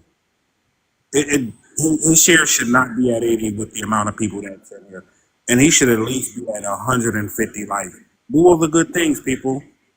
Being a live streamer is not easy. I did it once, and I don't want to do it again. That's why I go from panel to panel. Do the good things. Support creators. Thank you so much, Naquan. I really appreciate it. As always, it's a pleasure to have you up. All right, y'all have a good one. Yeah, guys, tapping is free and sharing is free. It helps boost the live and protect Dan as a creator. Also, meeting his gifting goals, especially with the little lightnings, they're just spam the crap out of them. It helps. I really appreciate it. I should get better at doing it. Bong, bong, bing, bing, bing. Liz, thank you so much for the galaxy. Thank you so much. I gotta get better at doing the like tap share parts of the live. Usually the only thing I talk about is followers, but sign the petition to go to .org. Called the jail and asked for the older millennial. Somebody did that. Kristen, thank you so much for the blooming ribbons. Mastiff, thank you for the lightning bolts. Izzy, thank you for the lightning bolts. Thank you, everybody. I really appreciate that. What did they say? It was saying he's my daddy and I'm a sub, and he owes me money. It was really weird. Thank you, Kristen. Who is this? Matthew, thank you for the $1. Hey Dan, with you guys talking about dirty politicians, I'm from Massachusetts, so this reminds me of the old mayor of Fall River. I think his name was Asiel Correa. He was extorting those vendors. I know you can't say the. Okay, I will look into that in a moment. Anyone? Yes. Okay, we're gonna talk about. Oh, brother, this guy stinks! Thank you, Jurassic. We were gonna talk about the Supreme Court cases today. If I can get Ange here, but not, we'll have to improvise.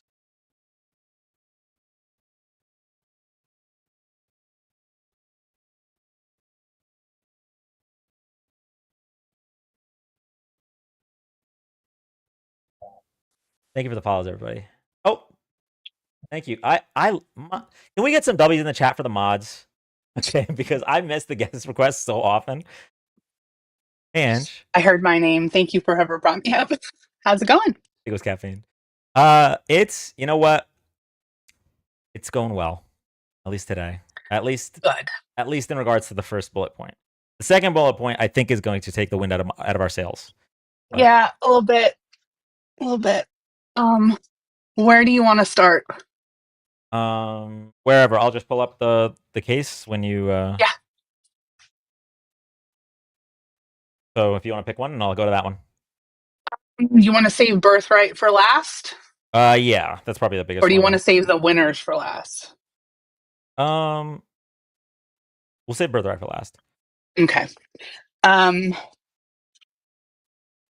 The Paxton case, which was about adult websites and minors' access to adult websites, where you would essentially have to put your driver's license or identification into certain websites to be able to get access to them.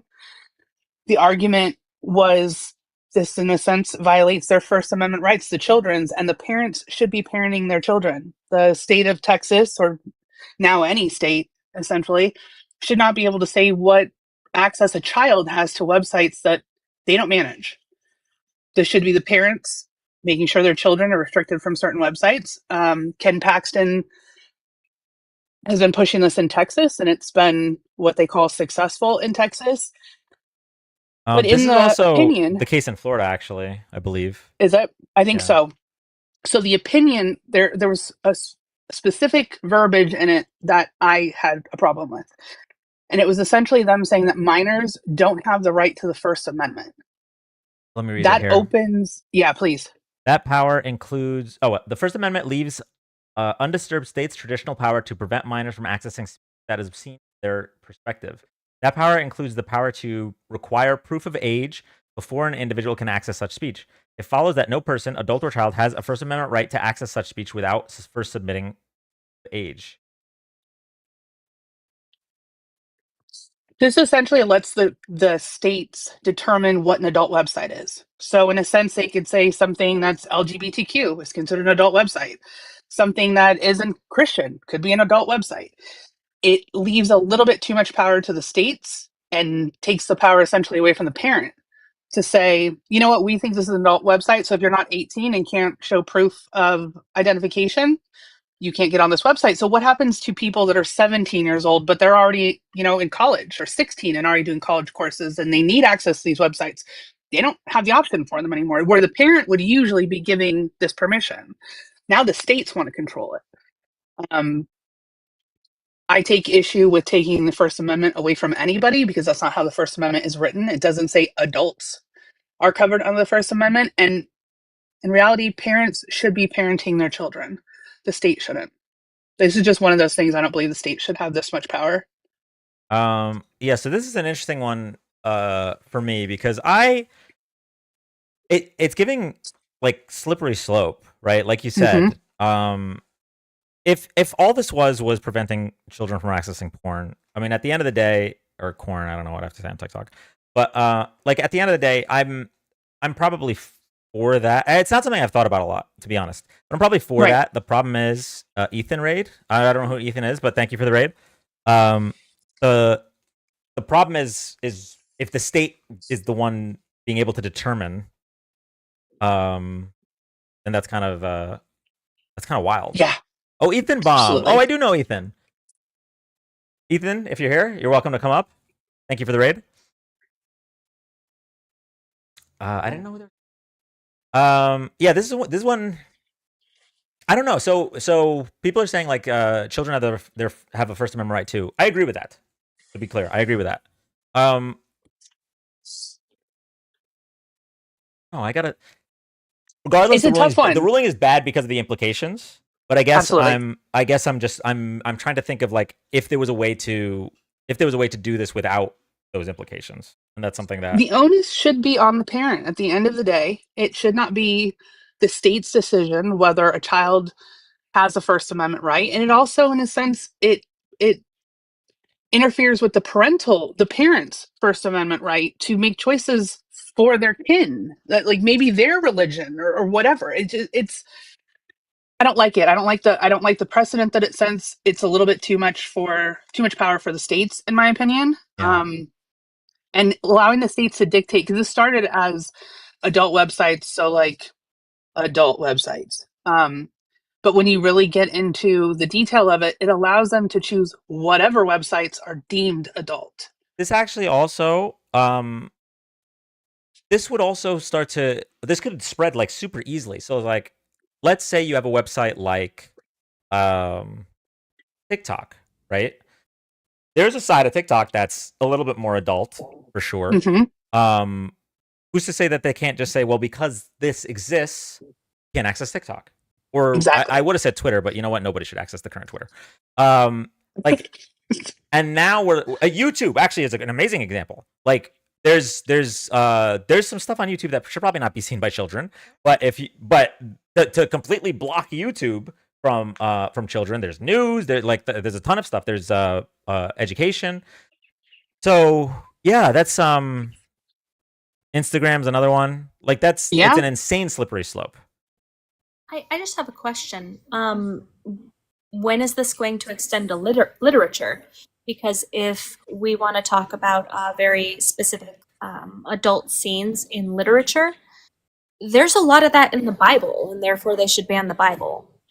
That actually, it's a great argument, and it takes us into one of the other cases today, which was it started on the premise of LGBTQ material in schools and the parents having the right to restrict their children from having access to anything with LGBTQIA involved in it. And I mean, this is anything. This is simply a gay character in a book in school. But the precedence that it sets, in a sense, is so say there the way that I was explaining it earlier to someone was it's the peanut allergy in a school where they have to ban peanut butter and jelly sandwiches. As soon as you have a parent that says, I don't want my kid to see this, I'm opting out of this, the school eventually is going to have to do something to mitigate it on a bigger scale. So are we in a position now where they're just going to ban everything that's LGBTQ? And once it gets to that point, what else are we banning? Because it's a Christian right group that's pushing this, and we're now taking steps backwards for the LGBTQIA community, who has fought to get these books and this information, this literature, in a place that kids have a little bit more tolerance for it and written in a way that kids can understand. This isn't trying to influence them, but it's a peanut and the peanut butter jelly sandwich. You have one parent that's going to speak up and cause an issue for a school board like they did in Montgomery, and the school board is going to have no other choice but to remove these books from schools. And what does this does this then stop them, or does it not stop them then from changing our textbooks? Because if we're starting it with these where a parent can opt their child out of literature, who's to say that same parent can't opt them out of a history book because they don't like the history in it? We are setting a precedent this is the first stepping stone in dismantling part of our history, which is they've been trying to do for a good period of time. But this is their first stepping stone in the entire thing, and they won. And the thing you're saying about like if a parent objects to history or whatever, this isn't like oh some faraway future. This literally came up in the 2024 campaign. Trump was on Fox and Friends or something, and they asked him, what if there's a school that is receiving federal funds that is teaching the lie that America is a racist country, or that it was built on slave labor. I don't care about you. I just and want he your said vote. he I would don't care. defund those schools, and it's like, what the fuck do you mean lie? Lovey, thank you so much for the money gun. Miggy, thank you for the for the subscription. Yeah, so like this is something that is not. This is not like a slippery slope. We're at the slope. Like this is. Yep. Yeah. Yep. We're at the summit at this point, and it's a downhill battle, because it is. They're going to do things like try to have what they've already done, have slavery removed from our textbooks. This is it. They got the first piece of it, which is the argument of the group that brought this case forward was a collective group of different religions, which is pretty interesting. Their argument for religion was solid. Their beliefs. It wasn't solid on a bigger scale though. Like this changing textbooks in school is crazy. We're whitewashing history, and now we have a precedent to start. And it's really unfortunate that we got here. Today's rulings were rough. I'm still struggling with some of them. Yeah, I have another one pulled up here. Governor Greg Abbott, AG Ken Paxton do not have to release Uvalde or Jan 6 emails. This was not this was actually the Texas Supreme Court. So just a quick what's it called? Just a quick tangent. When I looked up the other Abbott thing. Decision stemming from a 2022 lawsuit narrows the public's legal options to challenge Texas officials under the state's open records law. Texas Supreme Court has ruled 2 of Texas's most powerful leaders do not have to release years of emails related to the Jan 6 attack on the U.S. Capitol and communications with gun lobbyists after the 2022 Uvalde shooting. American Oversight, a government watchdog nonprofit, filed a lawsuit in 2022 seeking access to Attorney General Ken Paxton's emails in the days around January 6th, as well as his and Governor Greg Abbott's communications with NRA officials after the Robb Elementary shooting in Uvalde. In a Friday decision that narrows the public's legal options to challenge Texas officials under the state's open records law, the Texas Supreme Court sided with Abbott and Paxton, who argued they did not have to release some records due to rules protecting confidential communications with attorneys. So that's disgusting. Because not surprising. Yeah, I mean, you know what's going to be in those emails. Like, let's be real. There's going to be, in regards to the January 6th emails, it's going to be emails that are pushing the lie and potentially even pushing for violence. I'm not going to say for sure. And then in the Uvalde emails, you already know they're going to be talking about first of all what they can and can't pass because they're in the pocket of the NRA. They're going to be talking about damage control, and when I say damage control, I don't mean protecting children.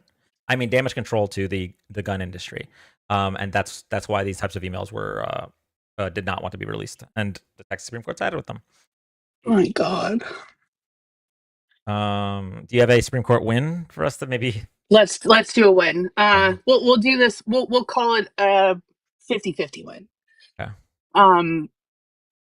The justices ruled today that the HHS task force that was put in place during Obamacare will stay in place. What the task force did was essentially they go through preventative care, which is at no cost under Obamacare. And every year they update a list of different conditions. This is anything from your physical to pap smears, mammograms. But the important part and how the whole case started was over PrEP. So that's the drug. It's the preventative HIV drug. Yeah. So there were some Christian rights groups that sued and said that this should not be that our taxpayer dollars should not go to provide these services, including this one, under Obamacare. And the justices essentially, it's a win and it's not a win. While yes, they're going to have to continue to use the task force. The task force is run by HHS, so you know exactly who's making the decisions on what those services still are. Majority of them probably won't be affected, and I doubt PrEP will be affected. There's a second part of it where they were asking for the task force to be appointed and nominated by the president and then confirmed by Senate, like as if it was a cabinet position. Huh. That I don't think passed. Oh. And HHS is as of now, the task force will stay in place. And I don't believe they're making any changes to it. So PrEP and preventative care should stay with Obamacare for a little bit longer. Okay. Also, I saw a comment that said so Christian of them. This is basically them saying that we shouldn't cover something that is preventative and saves lives of people if those people happen to be gay. That's really where that Christian group is coming from. Absolutely disgusting, obviously. Yep. The gerrymandering case got AR'd today, so that's going to have to go until the next session. That's Louisiana's congressional map gerrymandering for next term. It should be an interesting one. Obama. They opted not to decide on it today. This was one of the ones I thought they'd have done, but they decided it's the end of the term and they're going to hold it over, which it is what it is. So that's 4. I'm missing one. Who am I missing? I'm missing one. Who am I missing?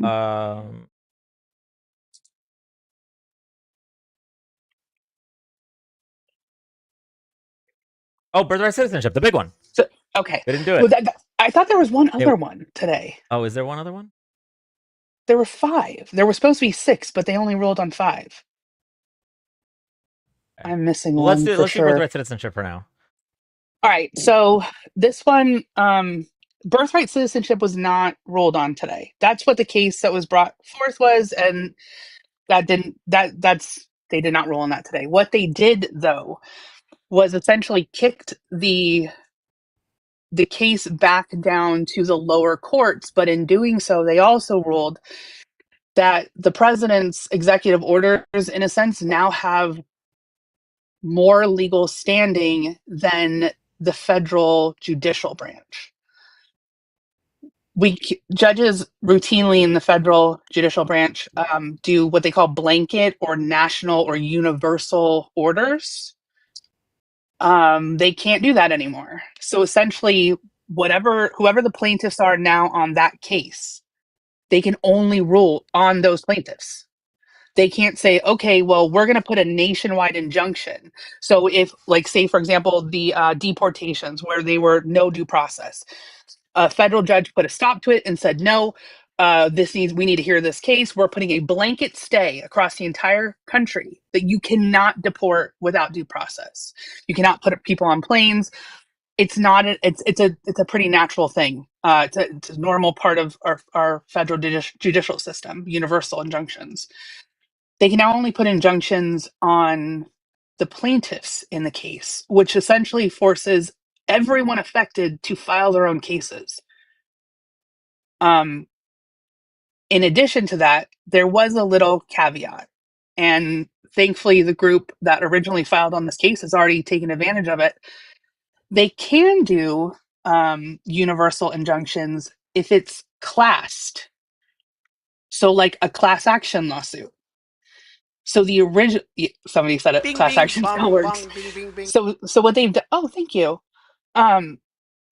So individuals, we've taken the power away from the courts from putting universal. So the groups that filed this case have already turned around and filed their class lawsuit. So people can join now under the class. It's just the same premise as if you bought a washing machine that caught fire and now there's 300 other people that have a washing machine that catches fire. You all are part of the class lawsuit. This is going to end up being the same thing where they have to join under a class to get these injunctions. Is it going to be beneficial? No. Is it setting a pretty rough precedent for the court system? It is going to make our federal court systems an absolute nightmare, having to each case and each plaintiff have their own injunction. is exhausting. But more so, the precedent that they set is that the president's executive order has more power than a federal judge.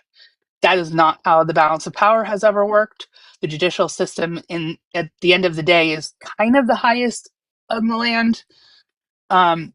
Executive orders can't make laws. They can't dictate legislature. So we have balance of power for a reason. This essentially allows him to. So when it comes to birthright, it's being kicked. All of this is being kicked down to the lower district courts again. The district court has to essentially determine the scope now. So all of these orders as they come in are going to have the courts have to have a smaller scope. What is the scope? We don't know. Now they have the federal judges now have to get back together and define what the scope is. The only thing we do know is he can just override it with an executive order. Hey, Hector. Was it the FCC case? Was the last case? Oh yeah. Oh wait, was it the FCC case? Hold on a second. Let me see something. Well, there was another case. I guess there was two cases involving parents. Because there's one case about children's books. Mm-hmm. We talked about that one. FCC and ACA. We did ACA, unless it's another ACA case. Yeah, it's the FCC one. I know I'm missing one. We need to stop pretending like this is normal administration and a united country. Well, it is absolutely not normal. I don't know. I mean, you know what? I actually agree. I agree because the media really, really, really, really, really, really needs to be reporting on this as it is. And that includes the last election, because you don't know how crazy it would drive me when they would like talk about both candidates like they're both like, it's like this is Kamala and her pros and her cons, and this is Trump and this is a pro. Like that guy attempted a coup. Like, why are we not? How do we stop talking about that? Like they're equal, yeah. And it's the reason. There's two reasons. One, they don't want to be viewed as biased, and two, more than half of these media companies are owned by Republicans, which is so crazy that the liberal media is the big meme. It's like, oh, it's maybe MSNBC, and that's it. The moment that Republicans said CNN was liberal, we lost the plot. The country was over, right? Because when CNN is a liberal news source, the country's over. They want their lies spoon fed to them like Newsmax and OAN. So I found that. Well, actually, Neely found the other case for me. It's FCC versus Consumer Research. Okay. So we have all, for probably the past 20 plus years, anyone that has a cell phone has been paying like a 3 to 4 cent tax that we don't even notice is there. It's an FCC charge and the money goes to, it used to be called Universal Lifeline. It's had a bunch of different names, but essentially what it is low income subsidies for Wi-Fi, telephones, landlines for rural areas. During COVID, it was heavily used for lower income families that needed Wi-Fi because their kids were home now doing school. I can't remember if the average person, it was like 4 cents a person a month that we're paying. Probably nobody in here even realized that we were paying it this entire time. There was an argument to, so back up a little bit. Congress refused to fund this. The funding ran out under Biden. Congress under Trump refused to refund it or to fund it again.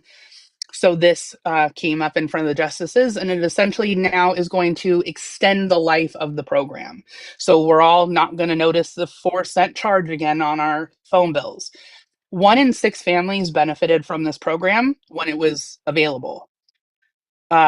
It's a major subsidy that we use. This is rural areas that cannot get landlines, that don't get cellular service. They do fiber optic lines underground so that there's something where people can call 911 if they have to. If they need a landline for whatever reason because they have one of those emergency things, whatever it is, this pays for this. Or it also pays for like our elderly, they get $30 phone bills for cellular service. Some don't pay anything. Something tells me Congress let it expire. Trump refused to do anything about it, and so the justices have allowed it to continue, and we will continue funding it under the FCC. something tells me that this fund, the majority of people helped by this fund are Republicans. I'm sure you're right. Absolutely are. Yeah, 1 in 6 families benefited from it in some way, whether it was through the Wi-Fi program or the rural program or elderly, whichever one.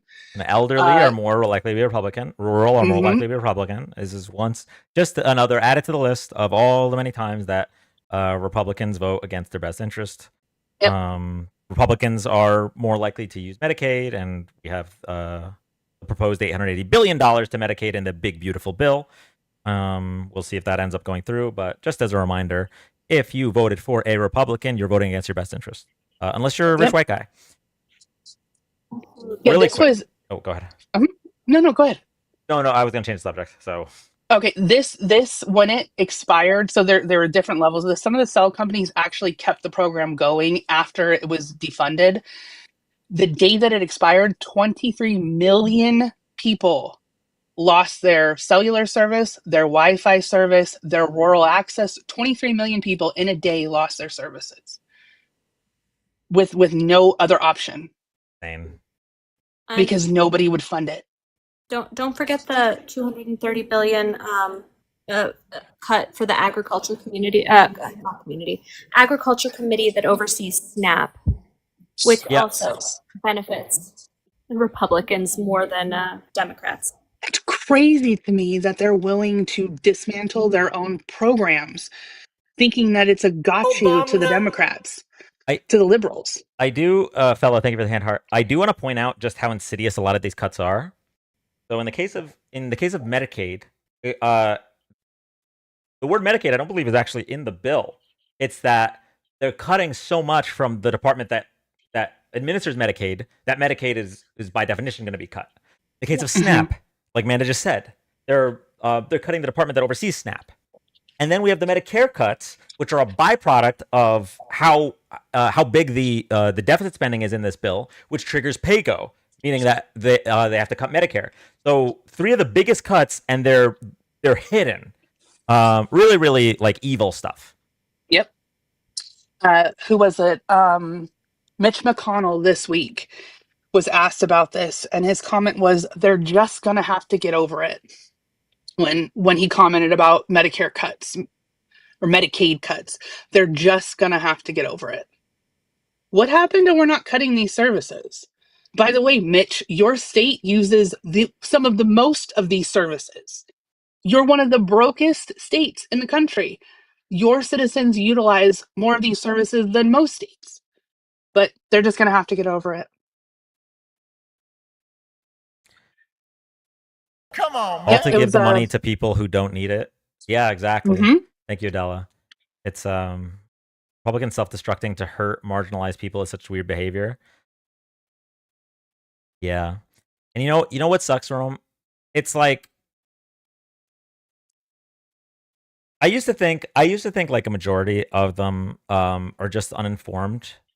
But like at this point, it really does feel that way. It really does feel like people are willing to hurt themselves if it really hurts the people they don't like. And the gotcha, we stuck it to them, and then they cry because they don't have their insurance anymore, or they can't afford their light bill. Like, what was it, Louisiana, that every resident had an extra $150 on their electric bill because a program expired that easily could have been extended, but it was another gotcha until they had $150 a month extra on their bill because we were subsidizing it for them. But hey, they stuck it to us liberals, Yeah. Today was a rough day. There's a lot of people that are going to be affected by the birthright citizenship, even though it wasn't technically ruled on. Let me bring up Tina says she has a silver lining on the injunction thing. Please. We need a silver lining here. I have a theory. Not a theory, but I have a open door on this birthright one too that I want to. Hi, Yeah, welcome I up. wasn't going to call it. Thanks for having me up. I'm Gina. I work for the Nebraska Democratic Party. That's why my name is NebDems Gina. This is not a official party position or anything. Just just to be clear about that. But I was thinking about it, and my attorney general actually led the case. It was Nebraska v. Biden to get rid of the student loan forgiveness. So in cases like that, like only red states would have lost their student loan forgiveness, right? Like, Oh my god. it's still gross, but It like really they're gonna, is. So it would, yeah. yeah. No, Neely. What she's saying is, with in this case, what would have happened had the student loan forgiveness case come out after all this Supreme Court case? It would have meant that it was just the red evil states that don't want to cancel debt that would block those, and then the blue states would still see it. So like Republicans would feel it even more. I think that's I think I got that right. Yeah, that is exactly what I was saying. Like the I was just like, that meant that like Nebraska and Missouri and Texas and whatever the other, like there were like 4 other states on that thing. And our attorney general is so proud of that ruling that they stopped that. Like I'm just like, you have no idea. And us non-Republicans in red states. Yeah, that's true. And that's a big part of the Yeah. problem. Penelope, thank you so much for the motorcycle.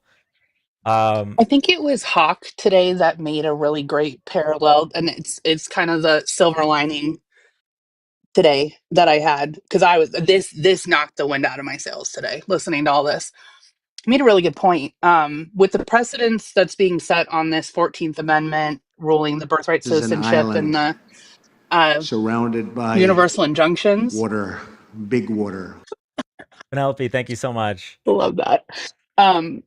So say we're now in a position where the executive branch of the government, the president more specifically, has the ability now to write executive orders against constitutional law. What happens when if this is the precedent that they want to set, when a Democratic president comes into power and decides that the Second Amendment needs to be overturned and everyone needs to turn in their guns tomorrow? Are we okay with the precedent now, Republicans? Like, Mac, are we good with the precedent now?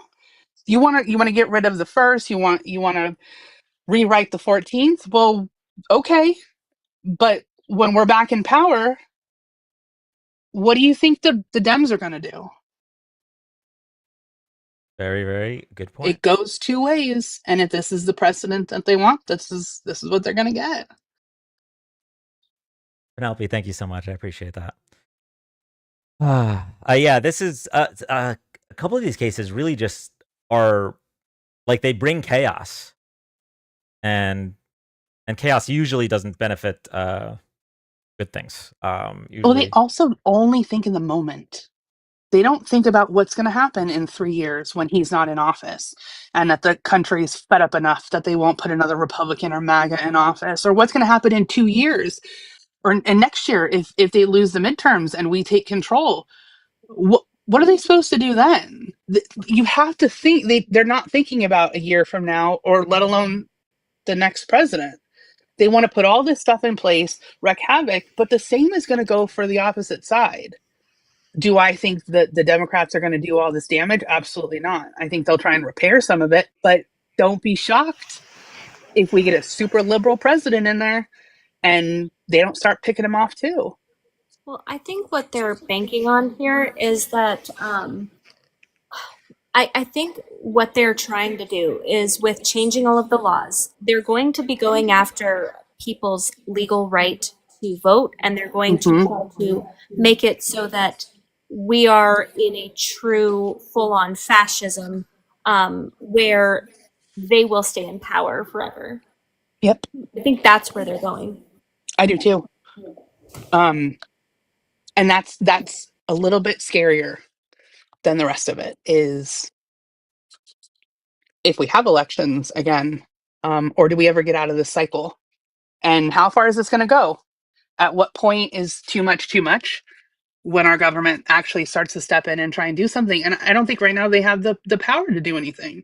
But how much damage is going to get done between today and midterms? if we can even get to midterms. Yeah. Huge if. Also, I put a thing in earlier. Did anyone else see that they're now trying to denaturalize Mamdani over a rap lyric that he sung when he was like 15 years old? And they're saying that he was promoting terrorism. So they're trying to have his naturalization stripped because he lied on a his Tennessee naturalization senator. paperwork or something. That a lyric in a rap song that he sang talked about a group that I guess had ties to Hamas in like 2008 or something. Okay, So when he had his naturalization paperwork, he said that he had no ties to any of these organizations, and because he sang about it in a rap lyric when he was like 16 or 17 years old, he lied on his paperwork, and he should be denaturalized now. And they want him deported as well. Sorry, that's right. Okay. So first of all, I want to put some put a little background on this lawmaker that wants Mamdani denaturalized. Is the same lawmaker that proposed a new amendment that would allow for the following: a president can now run for a third term if they have not served 2 consecutive terms. So literally an amendment that says Donald Trump can run for a third term, but Barack Obama can't. That's the same guy. This is the same guy. Okay, just so you have an idea of like how big of a piece of shit he is. But let's read this here. Okay. Ogles tweeted, if someone lies during the naturalization process, especially about support for terrorists, they should be denaturalized and deported. He specifically pointed to a Mamdani lyric that said, "Be the Holy Land 5" in a song titled Salam from 2017. Mamdani became a citizen in 2018. The Holy Land 5 refers to the leaders of the Holy Land Foundation for Relief and Development. In 2008, a jury found them guilty of giving money to Hamas, which is a U.S. designated terrorist organization. Okay, hold on. So, because he sang the lyric. Thanks, Obama. I will correct. It wasn't when he was 15. This was okay. Sorry, maybe it was 2015. Yeah, this would have been when he's in his 20s. But okay. I don't even know why his age would matter. It's a lyric of a song. It's a lyric of a song. Oh, honest to God, if we start using lyrics from songs to judge what people are in favor for or what people have done, Jesus, can you imagine? Hey guys. Hi. Hey. So I was reading up on this earlier. So there's something else that they're trying to bring into it also. Oh, wonderful. Okay, yeah. So in 1954, Eisenhower signed the Communist Control Act. Yep. Yes. So it's okay. Here's in theory, it's outlawed the Communist Party of the U.S. and banned communists from serving in certain roles. So they're also trying to paint him as a communist so that he is no longer eligible to serve in government roles. That's another thing that they're trying to bring up against him. So to play off of that, in the 70s, that law was challenged. And it never went into effect to repeal it. So technically it's still on the books. But I think it was like 1976, they challenged it. It was, I believe, deemed unconstitutional. But it was never repealed. So the law from 1954 exists still, even though it's been fought. So technically it's not really know legal. if it'll hold up. It is, because they never, it's just like last year when they went to pass the next amendment, and we have the numbers for it. They finally have it, but they won't sign it into law. They won't sign it, the amendment. It's kind of the same, not quite to that scale, but no, it's never overturned in the 70s when it was challenged. So now there's some weird law. Again, this dude picks laws from fucking forever ago and wants to make them modern day. Yeah. Yeah. Hey, Summer. Really quick. Phil, thank you for the $2. The constituents, I think, are more set because being a Republican is their identity. And their identity has been shaped through propaganda the past decade at such a steep incline. I think this is a conversation about before. Or this is about the conversation before. Yeah, I agree, Phil. Thank you for the $2. For sure. Yeah, it's been a day. Yeah, because Dems allow this stuff too. Yeah, there's So it's very difficult because right now there's so many things that Dems can't do, right, at all. But there are, when you have situations where like Democrats are also upset about Mamdani winning, that starts to, that really starts to make me lose faith in the leadership of the Democratic Party. Like obviously we know there's Democrats that are fighting the good fight, but it seems fewer and farther between, at least in terms of those in leadership roles. Well, but that's why I think that part of why MAGA isn't worried is A, they think Trump's just going to be in power forever, and B, they think Dems are never going to do anything about it because it's been Chuck Schumer and it's the people who are like, decorum.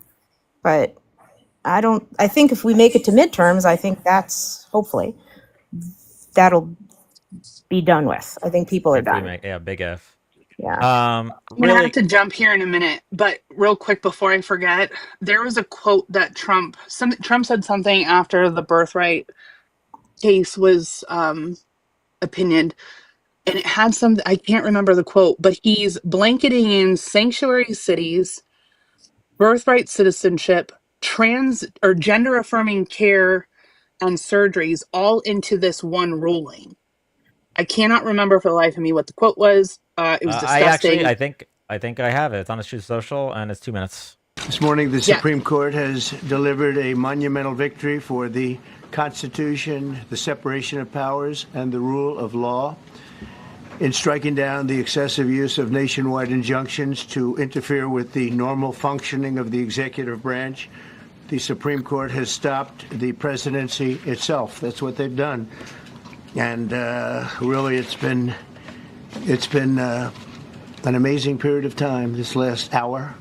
There are people elated all over the country. I've seen such happiness and spirit. Sometimes you don't see that, but this case is very important. I was elected on a historic mandate, but in recent months we've seen a handful of radical left judges effectively try to overrule the rightful powers of the president to stop the American people from getting the policies that they voted for in record numbers. It was a grave threat to democracy. What record? Which number is the record? This whole thing is delusional. It's absolutely insane. Yeah, Reagan appointed judges. Yeah, literally. Frankly, and instead of merely ruling on the immediate cases before them, these judges have attempted to dictate the law for the entire nation.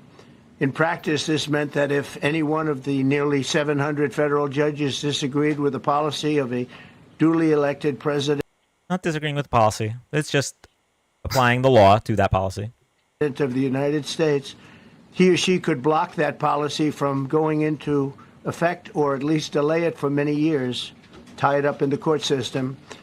This was a colossal abuse of power which never occurred in American history prior to recent decades. There's been injunctions against every single president in recorded history, I'm pretty sure. Yes, there is a record amount against him because he keeps doing illegal shit. So, if you maybe stop trying to do illegal things like deport people that shouldn't be deported, we're now up to four rulings to bring people back that were wrongfully deported, and that's the rulings that have gone through. How many are pending? I'm not even sure what that number is. Probably over a dozen.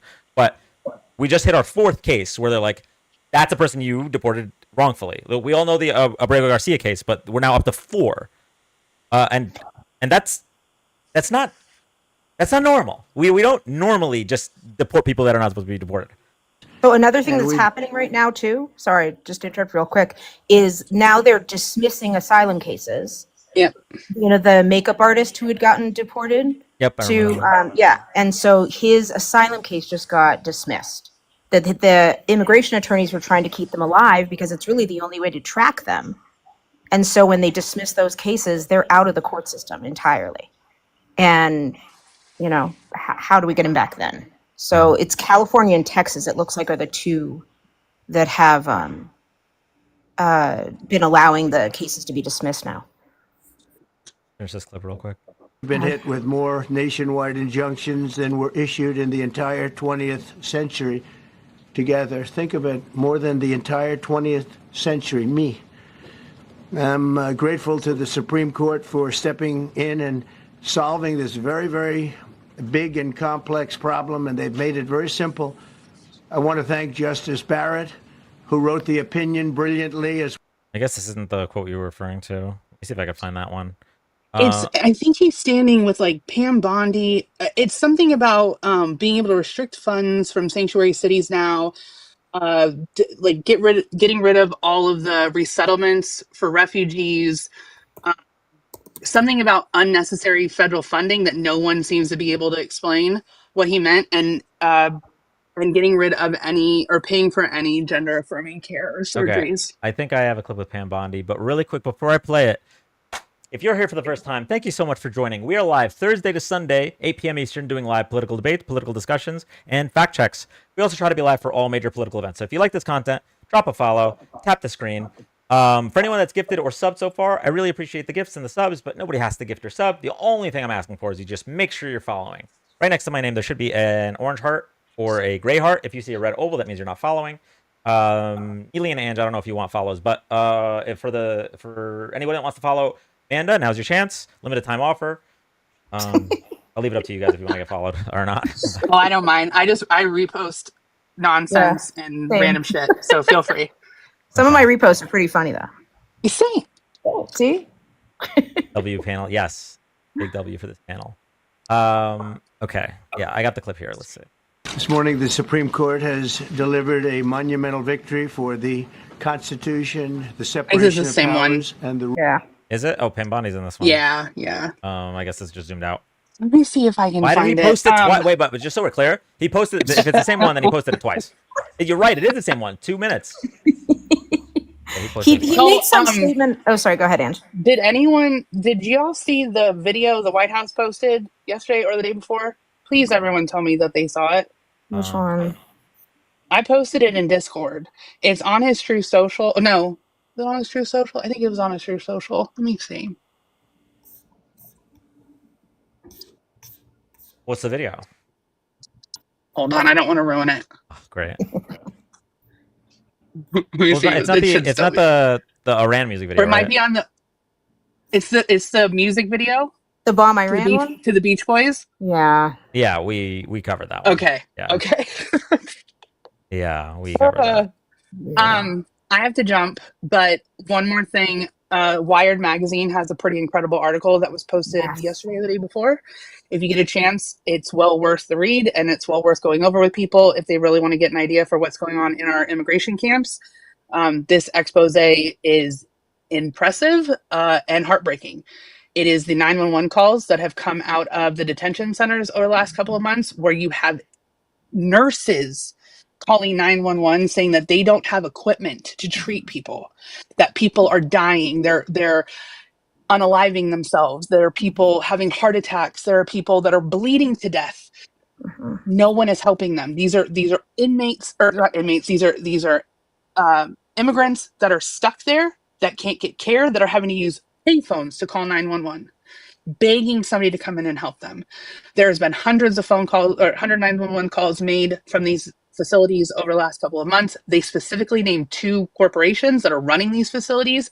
If you want to deep dive those, it's Geo, I cannot remember, Core something is the other one. You're going to be absolutely disgusted at what these 2 corporations have done, are capable of, and where their money is coming from. One of them is BlackRock, and holy shit, I just private funding. Yeah, I just put that in the source doc today, and it has. Yeah, it's. What is it here? It says 60% of the centers analyzed had reported serious pregnancy complications, suicide attempts, or sexual assault allegations. Since January, these 10 facilities collectively placed nearly 400 emergency calls. Yeah. So it's well worth going over. Trigger warning, it's tough to read. But I encourage everyone, for Civic, thank you. I encourage everyone to take a minute and read it, and make sure others read it, because this information isn't out there. I don't know why, but it needs to be. I love y'all. If there's anything, text me if you need me. But I'm going to go finish hanging out with the dude and eating dinner. Love you, Ange. Thank you. I love you guys. Thanks. Have a good night. Good night. Yeah, Wired did an amazing job on this story. They did a ton of research. There's audio of the calls. I mean, it's really hard to listen to.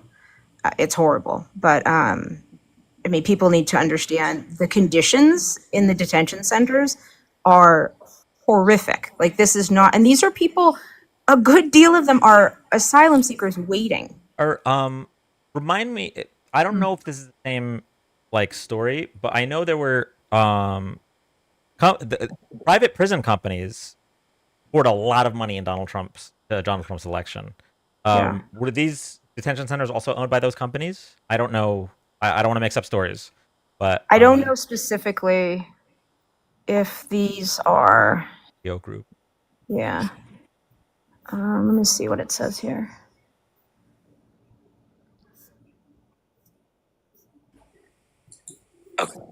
EO Group is a publicly traded C Corp headquartered in Boca Raton that invests in private prisons and mental health facilities in the United States. Yeah, I think it is. Oh yeah, financial windfalls for private prison giants like the Geo Group and Core Civic, which operate the vast majority of the facilities named in this report. So not all of them, but the vast majority of these in this report. Geo and Core Civic each donated $250,000 supporting Trump's inauguration festivities. And they also, the company also donated $225,000 to a pro-Trump PAC. So that's now $500,000. Yeah. Okay. So it is what I read about. It's Roche joined the Mercedes Destiny Dean live. There was a Mercedes Destiny Dean live? God. Yeah, it's actually disgusting. It's paying back the people that helped them win the election by giving them contracts to where they want. Harm people. Like Donald Trump's whole shtick is harming other people. 90% of these people that he's rounding up and sending to camps have no criminal record. So his whole, I'm going to deport the criminals, I'm going to go after the worst of the worst. He's literally detaining and sending to camps people who are just here following the law, like going to their asylum hearings. The detention centers wouldn't be overwhelmed if the borders weren't wide open. Comical Jason. How are the borders wide open?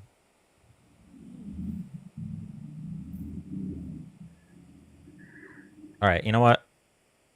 I think it's time. I think it's time for a couple debates, and then we're gonna call it live. Can I mention one thing before? Yeah. Just in response to what Amanda just said.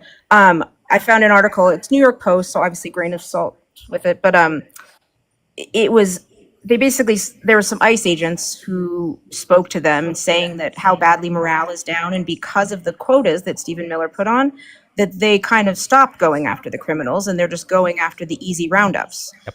And just taking groups of people because they need to meet those quotas. And that there were quotes from them saying like, this isn't what I signed up for.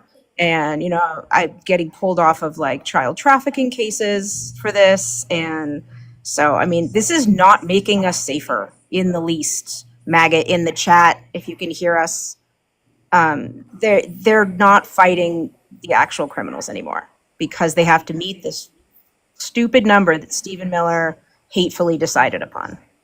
And that's it. It actually is harming the United States because immigrants bring in $100 billion in tax revenue per year. Yes. Yep. And a lot of that is stuff that they'll never see again. They pay into Social Security that they can't collect.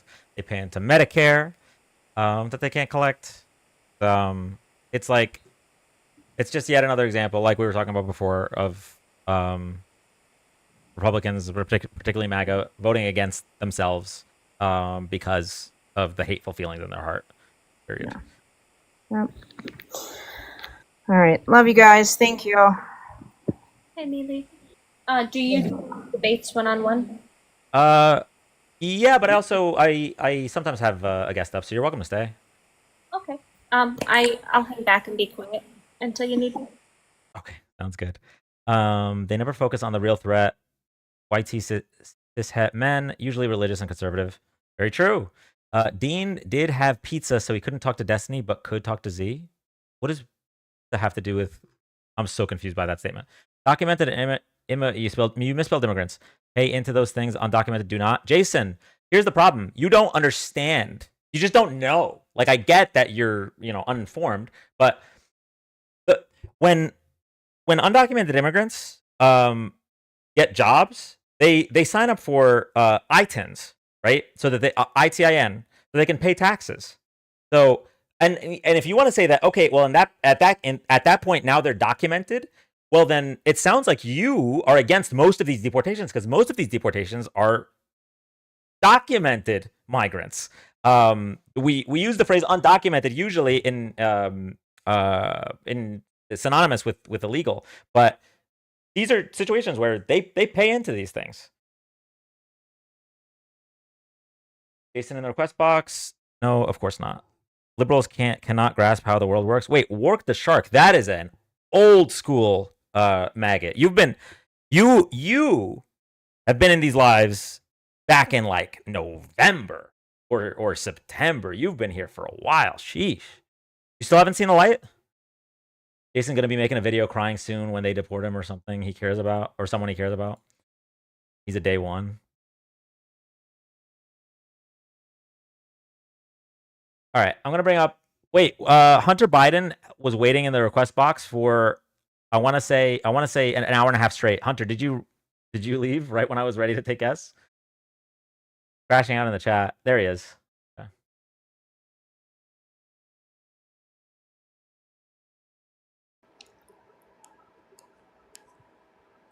All right. Yeah, it was about half an hour, not an hour and a half. But how do you feel about the Democrats voting with Trump? Can you be a little bit more? Yeah, 108 Democrats voted with Trump for his impeachment. Voted with Trump? Yeah, to not Okay, impeach Trump him. didn't vote in his. Okay, so you mean, how do you feel about 108 Democrats voting to not bring articles of impeachment? Correct. Oh, I mean, he's not gonna get impeached anyway, so it is what it is. Kind of sucks. I'd rather he go through another impeachment trial, but it could be bad optics. It could. So who were the Democrats that supported him? Those I want it to be clear, and if you don't understand the next sentence out of my mouth, then you're either bad faith or have no wrinkles in your brain. Those 108 Democrats do not support Donald Trump. But they don't want him impeached. They don't want to bring impeachment articles. Interesting. Oh. Wait, this is the guy that owes Hector $500? You changed your name? No. I don't know. Chat's usually right. It wouldn't pass. Yeah, exactly. The impeachment wouldn't pass. So like they could. Yeah, it could be there. There are a lot of reasons why. There's 108 of them. They might all have different reasons. Here's. I'll give you one good reason. One good reason is there are people that don't follow politics at all that might see something like, wow, a third impeachment failed. This really is a witch hunt. I'm going to vote for the racist rapist, right? And so for optic reasons, they would rather not bring articles of impeachment. There's probably another good reason, which is why waste time with a third impeachment when we know it's not going to pass, because no matter what he does, he could shoot someone on Fifth Avenue and Republicans wouldn't impeach him. And so they'd rather focus on maybe helping the American people. Like, there's a ton of reasons why this would be the case. Not a single one of them is we support Donald Trump. And if you could come up with any of those 108 Democrats saying, I did this because I support Donald Trump, then I will pay Hector the $500 you owe him. But you're not going to get that clip. You brought up that sentence in bad faith, so if you'd like to go to your next point, I'd love it. But very clearly, that makes no sense. Well, again, you think they'd show their support and actually try to impeach him? No. Okay, so all the words I said, all of them, just nothing. Got it. Okay. You got. What do you mean, gotcha? No, you're I trying didn't say to gotcha. say that Got it. You didn't process the words that came out of my mouth, right? Again, you're trying to say that it doesn't matter that they voted against him. Or not. Yes, it doesn't matter because he wouldn't have been removed from office. Yeah, but I'm saying it still matters because it shows their support, where their support lies. They do not support Donald Trump. Do you understand that sentence? This is a yes or no question. Maybe they don't support him, but on that, they support him. Okay, so they don't support Donald Trump. However, they also don't support bringing impeachment articles right now. Do we agree on that sentence? Yeah. Okay. Yeah. That doesn't matter because he wouldn't get impeached. Next I think question. it does. I think it shows that some Dems are actually really rooting for him on the underdog. If you can provide a single quote from any of those 108 that say they're rooting for him on the underdog, like you said. No, they don't want. They don't want to say it, but they. Oh, secret. Okay, got it. Okay. Well, Yeah. you know what? If that's the case, then fuck those guys. All right. Next question. What are we doing here? Now we're So trying that's to why. ascertain. That's what I was asking. So that's what I was asking you. Okay, if there is, What names? I'll make the statement for you. Here you go. If there's a Democrat that supports Donald Trump, they should be voted out of office. There you go. Perfect. There Now, you are you gonna pay Hector the 500? He owes me 500. I've messaged him. Yeah, it is that guy. See how it? Yep. All right, he's gone. Going to the next guest. Why do you care as a Republican? That guy's barely even a human. Republican, Democrat. That guy. I don't know how that guy doesn't like accidentally fall into a ditch on his way to the 7-Eleven to get some Dutch Masters. All right. Is that Destiny saying Obama? No, it's Trump. And the Democrats have, in fact, made a statement of it's not worth it. They don't want to waste taxpayer money. And there it is. Frankly, I don't blame them. I don't blame them. I am half and half on that one, but hi everyone. Hi Amanda. It's been like a week now where this individual told me that they were going to provide me with this concrete evidence from the whatchamacallit government that proves their point, and they still have yet to send it to me. Yet they've been commenting in my videos that I'm running and where's my money. So typical gaslighting, just like your wake ass president. It's embarrassing. Absolutely embarrassing. Yo, as much as it sucks that person, I'm using the word person here loosely, is not going to pay Hector his $500. There is one bright side, which is that y'all can all follow Hector right now. There are 443 of you. I know there's at least a few of you that aren't following Hector. Hector's an amazing creator. Make sure to drop a follow. Ashby is clearly an agent of chaos and brought Hunter Biden up again. Where my money, bro? What's up, victim? What? When you talk about Donald Trump, why do you got to refer to him as YT? You're just constantly victimizing yourself there, bud. When did I say YT? You said president. You said YT president. It's subconscious to you at this point because you don't even think I about don't know. it. Hey, my guy, get his member out your mouth. Don't worry about Donald You're just Trump. living in complete victimhood, my friend. Worry about my money or my documents. You owe me $500. Worry about my money. You've been Now I don't need it. Oh, we're just making bets now, and we're going. You don't need it. Never mind. Don't worry about it. You've been running from me for a week, and you finally decide to show up and dance live. You pathetic little shit. Listen, my guy. How about you be a man of your fucking word? You have two options. You provide me a document that proves your claim, or you shut the fuck up and you cash app Hector Talks with 2 R's or Venmo $500 US. Yeah, so you've been running this whole week. He got Get your weak ass out of here. Yeah, that's I think what was his name before? I know he changed his name. It was like ICE supporter. Then he changed it to something else. I have the screenshots in my thing because he thinks he can run by changing names. Oh, okay. Now Erica brought him back. Wait, why are my mods agents of chaos? Erica's messy. Yeah, we got Smex, we got ICE supporter, we got ICE stand with ICE. I got 15 accounts. What was there was one that was like a word. It was like an adjective, like unwashed or something like that. Unloaded, yeah. Unloaded. There you go. Yeah, unloaded. That's Okay. my other account. Unloaded. There's Mechanoid. There's so many accounts. Okay, well, if you have enough time to make that many accounts, you have enough time to go get a job so you can pay Hector No, $500. it's called AI. It can make me an account in 10 minutes. You should probably stop betting your rent money. I know the first of the month's coming up. That's probably why you're scared. So, bro, why do you have so many accounts? Go get a girlfriend. Hector.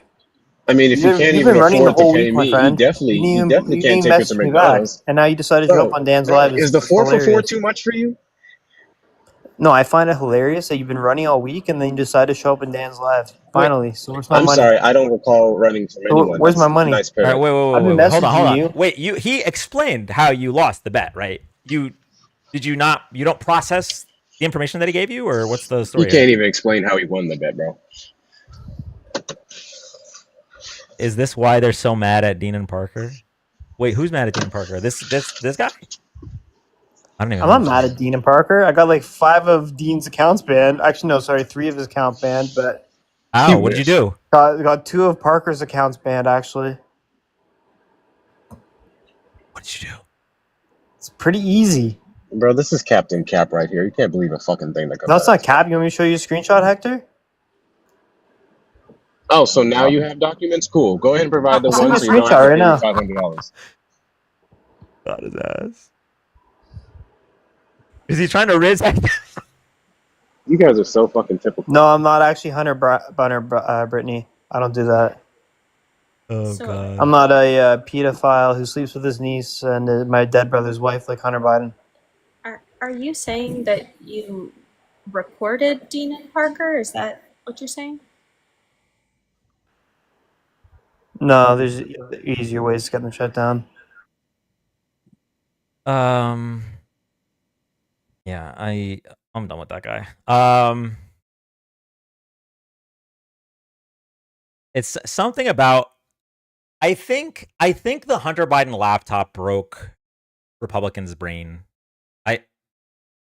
When they saw Hunter Biden's Arnold Palmer, if you will, they just first of all, they were upset that they had to wait 24 hours because of the FBI. They were like, "Wow, we could have seen this 24 hours ago." That's number one. Number two, they were upset that they couldn't act on their emotions because of their ideology, their hateful ideology. Number three, they were super jealous. So I think something happened when that laptop leaked that just the white young male misogynists lost their absolute minds. Oh, perfect. He commented so I can block him. Let's go, chat. Yes. Ooh. I was gonna ask him to comment like that other guy, but I thought he maybe would be too smart for that. Would you reach out with Pisco or Lonerbox? I usually don't reach out. I was about to text you. I usually don't reach out to people because of who I am as a person. Like I'll think of like, oh, that's a good collab, and then totally forget.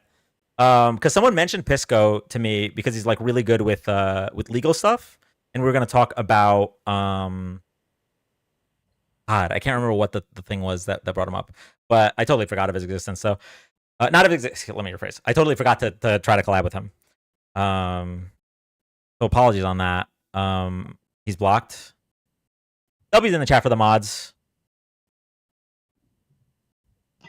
All right, I gotta go back to participating in capitalism. So I was just gonna say, W200K, keep tapping the screen, follow Dan or you're a bigot, become a crab. Good night. Thank you, Hector. Have a good night. That guy will come back. So I remember that one now. He's blocked on like 20 accounts. Okay. He'll be back. All right, mods. This is my official decree.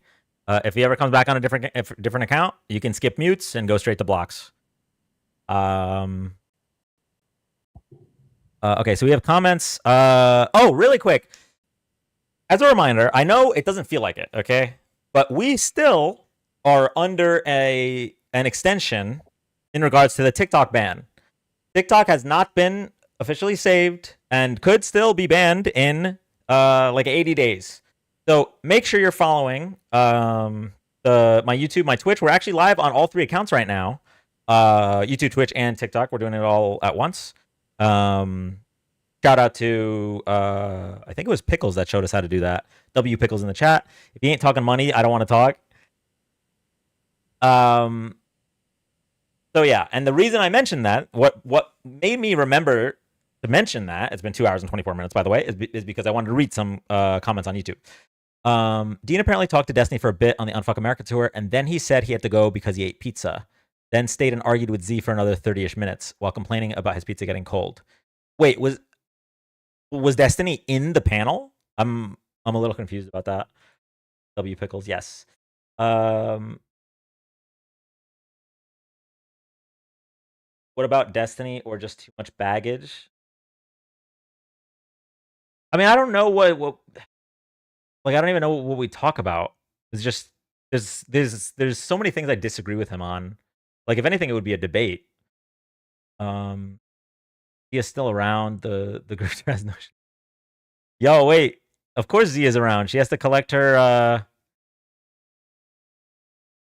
She has to make some sales, bro. All right, we're gonna go to the next guest. If you like this content, drop a follow, tap the screen.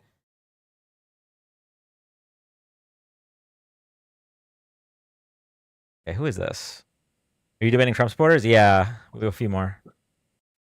Hi, welcome up. Hello? What's Yeah. going on?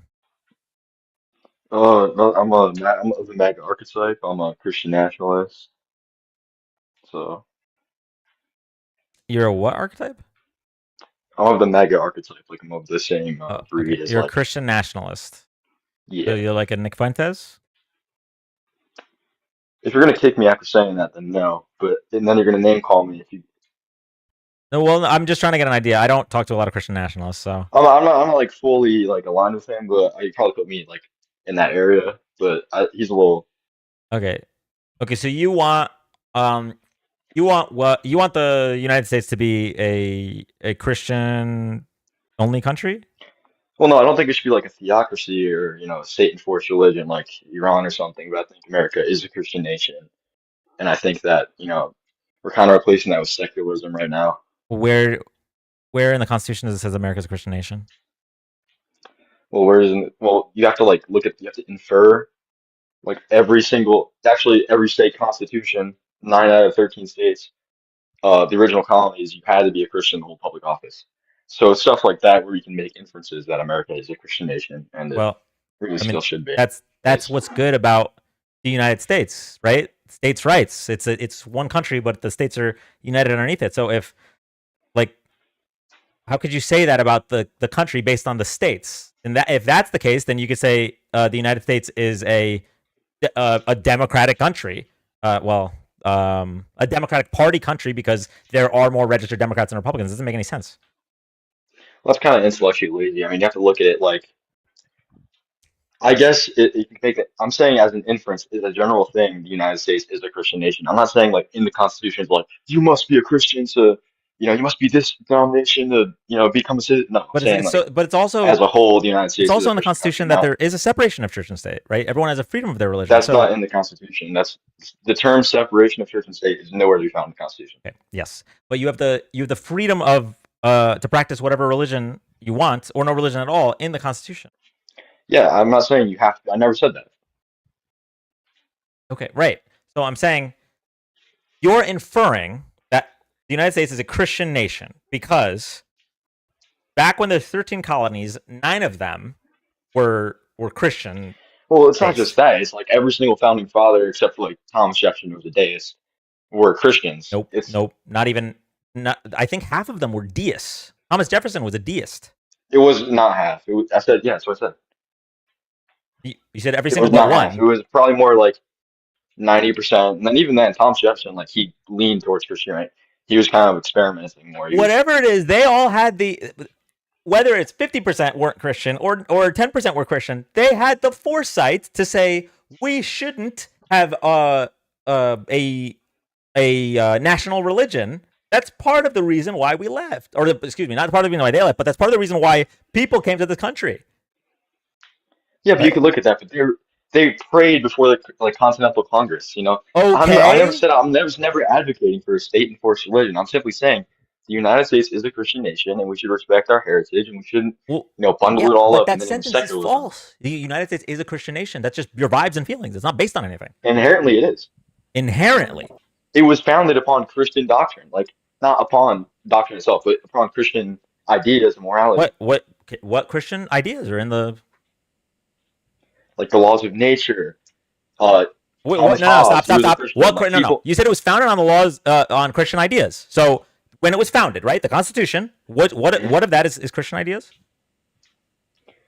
Thomas Hobbes, like the laws of nature, against what in the Constitution? You're not saying the laws. What are the founding principles of this country that are in It does not say you wanted to call me out on separation of church and state not being in the Constitution. The laws of nature is nowhere near the Constitution. Doesn't even smell the Constitution. Oh well, homosexual marriage was not legal. Like, wait, that's not in the Constitution. That's not in the founding document. You said it was founded on Christian ideals. What are those Christian ideals that it was founded on? They wrote down so much. Okay. They wrote down the Constitution. They had amendments. You could even talk about the Declaration of Independence. Whatever you want to talk about. Where were we founded on Christian ideals? why does it have to be in the Constitution? Why can't it just be like? Because the sentence you said. Why can't you? Why are you struggling to acknowledge the general inference that most of the founding fathers were Christian? Like, okay, so you take back it what was you said. required. I need you to hear it. I need to hear it from your mouth. And you want to hear about it? It mentions the Creator. I need you to no, stop. We do not do pivots without concessions. Okay. You made a big claim. You said that the founding principles of this country were based in Christianity, and I asked you for a single example, and you couldn't provide one that was in the founding principles of this country. So you have to you have to say, you know what, I was wrong about that. You could go to your previous statement that most of the founding fathers were Christian, I guess, but that's obviously countered by the fact that those founding fathers had the foresight to not make it a Christian nation. So, well, that's not true because you had to be Christian to hold public office. So it's like you're saying that's this. Wait, it's not true. Muslims or Jewish people living in the United States at the time. It was kind of not true. Understood. That's not anywhere in federal law. What's not true? It's not in federal law, but it was in most states' law. Like, and even in the Constitution, it mentions our Creator, the Declaration of Independence, like stuff like that. I have a quick point. Quick point, 404. Are you saying that you know more than our founding fathers? Because according to the Treaty of Tripoli, the government of the United States is in no sense founded on the Christian religion. You can't like bring up something in the middle of conversation that I don't Treaty know. of Tripoli. Okay, I'm not going to go look that up right now. Can we like discard that for the sake of argument? Because I have no idea what you're talking about. I have to read about like. I mean, that was our founding. It's kind of ridiculous to like do that. You're not founded on Christianity. Like, who said that? Like, what are we talking? Like, okay, this was in 1796. I'll pull it up for you.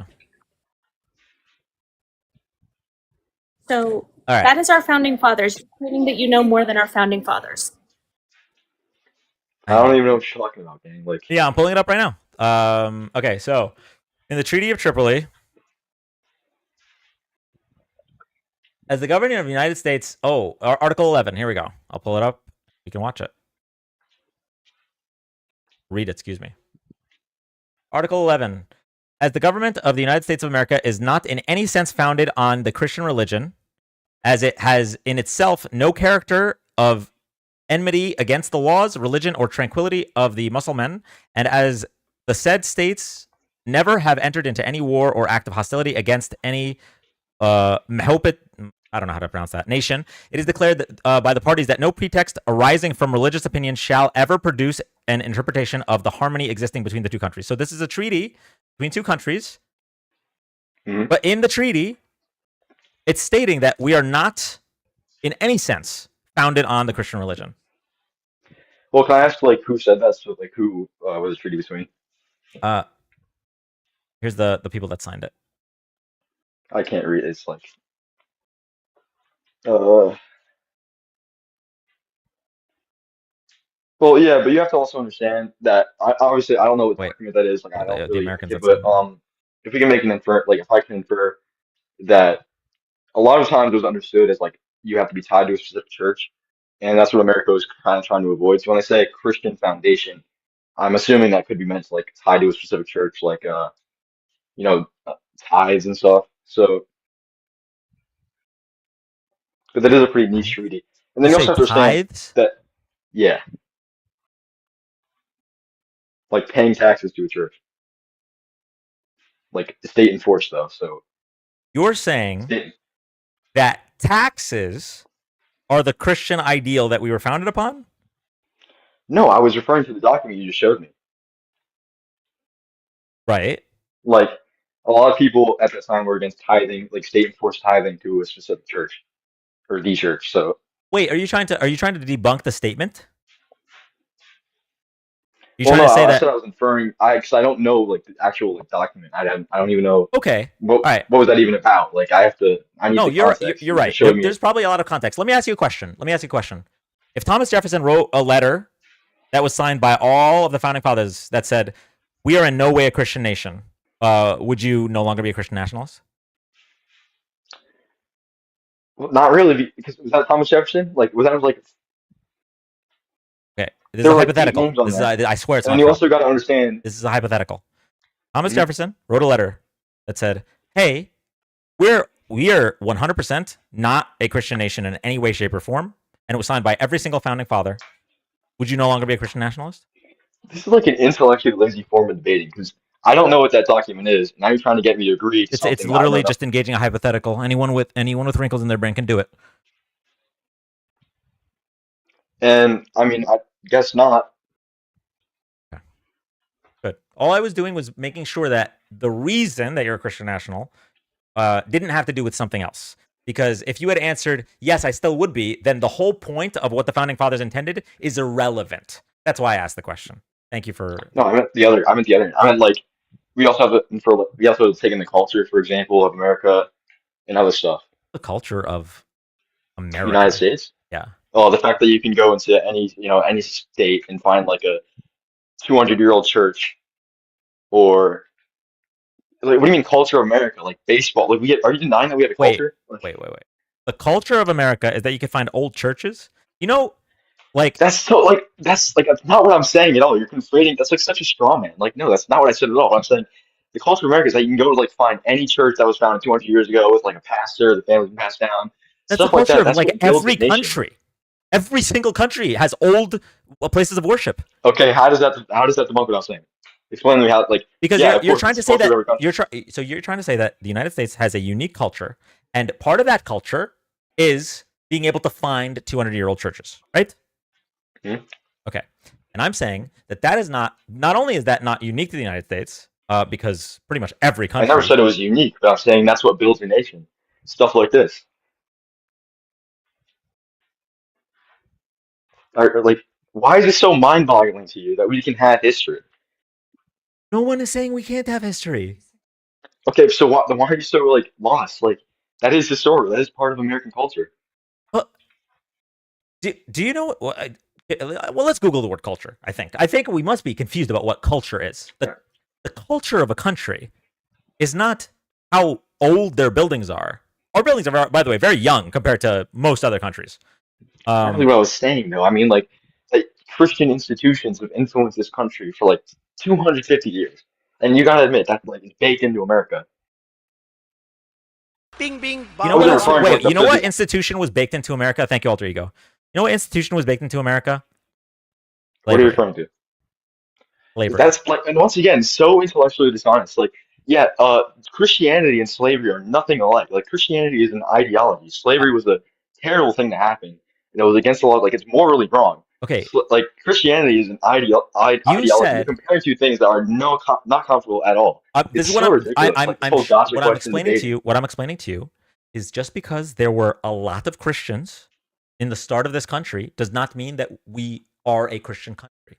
The same way that just because we allowed slavery at the start of this country does not mean we're a country that should continue to allow slavery. So you're saying that the Okay, would you say that institution, slavery still has an effect on Black Americans in this country today? yes, Okay, so Christianity still is like yes, you can make we can 100%, yes. I'm not trying to ban Christianity. No one said that. Okay, I never said that, but I'm saying Okay, America is a but Christian you're country. saying America, the United States, Do you think is America's a a racist Christian country? country because it was founded on Christian ideals. And when I asked you to explain those ideals, you said finding old buildings, and those old buildings are actually history. They're not. Genuinely, no. Genuinely, Thank you, Alter Ego. no. Genuinely, no. It doesn't point to the culture you were talking about. It doesn't point to the ideals you were talking about. It's just history. Yes, and I agree. There are old Christian churches, I guess, but Would you say that Christianity is tied to America at all, like in it's any form? Like it's Christianity is tied to America. yes, I would say that because Okay, so it would be part of the culture, right? and you said any form, and I'm being intellectually honest. It is the majority religion in this country. Is it tied to the Okay, founding and of the country? Is it tied to the laws of this country? Number one, no. Number two, it should not be. Obviously, there's states that don't really abide by that. is it But part of the culture? Yeah, just like Islam, just like Judaism. Well, let's not do that, but like I would argue against that. But You would you don't think Islam has well, I mean, any if you think in like recent American history, but like recent? there Wait, were wait, no wait, wait, Muslim founding fathers, wait, and wait, there wait. were Okay, so like how? there Wait, were no Jewish founding fathers. when when do you think the first Jew and the first Muslim came to this country? I wouldn't know that. Okay, so why would you even say that? Why would you say it's only recent that we have other religions in this country? Well, I mean, is like relative, like it's intellectually honest to be like, well, yeah, relatively recently, immigration, new cultures that came into this country, and you could say they've assimilated, you could say they haven't, but you have to be honest, like more after the Immigration Act of 1965, there have been more people coming into this country who from other places all over the world. Okay, so oldest synagogue was Like you founded have in to acknowledge that, right? 1796. Okay, hmm so like What were you saying? the oldest synagogue was founded in 1796. Okay, and how many synagogues were in the United States at the time? You compare What that does to it today. matter? What does it matter? It was a part of American culture, right? Yeah, but not in the same way. Like, there's a scale. Like, they're not equal. You know what I mean? I mean, do you think Christianity was more dominant in the American culture than Judaism and Islam combined? So that's like different than what you said before, right? Well, yeah, but I mean, Jewish, the Judaism being part of American culture doesn't necessarily negate what I was saying originally. I was saying because you were trying to make it because all of a sudden you were like, oh, well, 200-year-old churches, that's not culture. And then I said, well, do you think Christianity is tied to the United States? You're like, oh yeah, you think it's part of the culture? You're like, yeah. And now you're trying to bring in Judaism and Islam for no like Well, no, that's not even because debating, you dude. said, is it tied to the United States in any way? It is the majority religion, but all the Yeah. religions are tied to the United States that are practiced here. So Okay, but 404. on a scale, do you think Christianity Four, is tied to the United States more? 404. Why is it though tied to the United States? You're missing a big part of it, and to South America too. Why is that though? You're gonna say colonialism, right? Well, not just You're that. gonna say colonialism, then you're Well, gonna be like, well, oh, it well. was awful. Oh. You don't know what I'm about to say, which is why you're not going to let me answer. But cool. No, no, answer. Let That's me hear it. about maybe 10% of it, right? G side, and then the slave Bible for slavery. That's not colonialism. That's just using a book in order to enslave black people. Parts of the civil rights movement and the and like around that time in the deep South Southern Baptist, even during apartheid South Africa, which actually wasn't that long ago. A lot of the Bible Belt states were saying that it was legally justified, especially in the Methodist sector. So yeah, of course, it's going to be the majority after long years of cultural genocide, forcing it on other people, like things like that. And the same thing happened in South America, just with a different denomination. That would be Roman Catholics. So yeah, of course, but the First Amendment quite literally bars, theocracy and things like that. So Okay, explain to me how like that Bing, debunks bing, anything bong, I bong, said bing, today. bing, bing. Explain like how. well, like, what's your argument, though? I just came up here stating My argument facts. was that the United States culturally, in a, culturally is Christian. It is a Christian nation. Okay, cool. Not Based on not in a what? theocratic way, Well, because it is Chris, a I'll very. I catch you. I'll understand it catch is you a up to big speed. state. I'll catch you up to speed. I So got you. when I asked him in what way is the United States culture tied in Christianity, he said, "Well, you can go to any state and find a 200-year-old church." That's not okay. That's actually not true. But with that being said, though, can you define what Christian culture is? Because all Christianity is was a religion just spread to places, right? It was first, right, in the Greco-Roman era, and then they made their way down to Ethiopia and Eritrea. That doesn't mean that the culture was Christian. They just adopted it. So, do you have a functional definition that's non-contradictory that can work in all cases? What is Christian culture? What's the definition of that? Well, I don't have like a concrete definition because that's like kind of out of the Well, question. But I can come up with something now, and I'll say this. And we're like, gonna are you set the looking no, for no, like no. Hey, doctrine, stop or are right you there, looking real for like quick. stuff Stop like right there, real censoring? quick. Stop right there, real quick. Stop interrupting me. Stop Are you right looking there for like real quick. doctrine or something Stop right around there really quick. Christianity? We're setting terms. We're setting terms here. Okay. So now you're over here starting an argument, but you don't even know what you're arguing. So give us cool. Make up a definition now, and then we're gonna see it logically not follow in all cases. Right? So go ahead, make up your definition for us. Definition for what? What it means to be, Christian culture. The hell is that? That this country's institutions are Christian, like the universities, That's the not what I church. Like, asked you. So you are unable to define it. what are you So talking? cool. So cool. Like, Give us the definition. Spit it out. Chicken, you're the one that's making the argument. What is the definition of Christian culture? You can't even give us that. Give us that because it's first. so vague. Like, it's like, Oh, do you want okay. So it's doctrine? Do you vague. want what's around Christian culture? Like, You're there's a lot like of Christian. special, Is it doctrine? special pleading. It's Special. mass you're hysteria. onto Like, what do you something. want? No. You're onto something when you say it's vague. That's the point, right? Because you don't win on a legal argument, right? We already talked about the Constitution, and we talked about how the founders specifically made it so that you could practice any religion in this country. We talked about the Treaty of Tripoli, where they said this was not founded as a Christian country in any way, shape, or form. And so you bring it to the culture, right? And when you even try to be, when we ask you to be a little specific about the culture, it's vague. It's vague because this is all based on your vibes and feelings. You think it's a Christian nation because you want. Well, no, to be I brought up Christian nation. examples like 250-year-old churches in like most states. How? Yeah, And but the here's the thing. Hold on. institutions of like. Please stop interrupting me. The You're bringing universities funded by set terms Christians, first. No. like Set the Ivy terms League first. universities that were originally founded as Set seminaries. terms first. That's not Christian culture until you give us a definition. You have to set the terms first. I don't know why this is hard for somebody. Set the terms Okay, first. all right. I Let's don't define care Christian about your culture. example. Any institution that had that Christianity had a massive effect on shaping. Does that make sense? Okay, perfect then. Then that wouldn't be the United States then, because quite literally our documents was founded off of secularism. So cool. Yeah, Got it.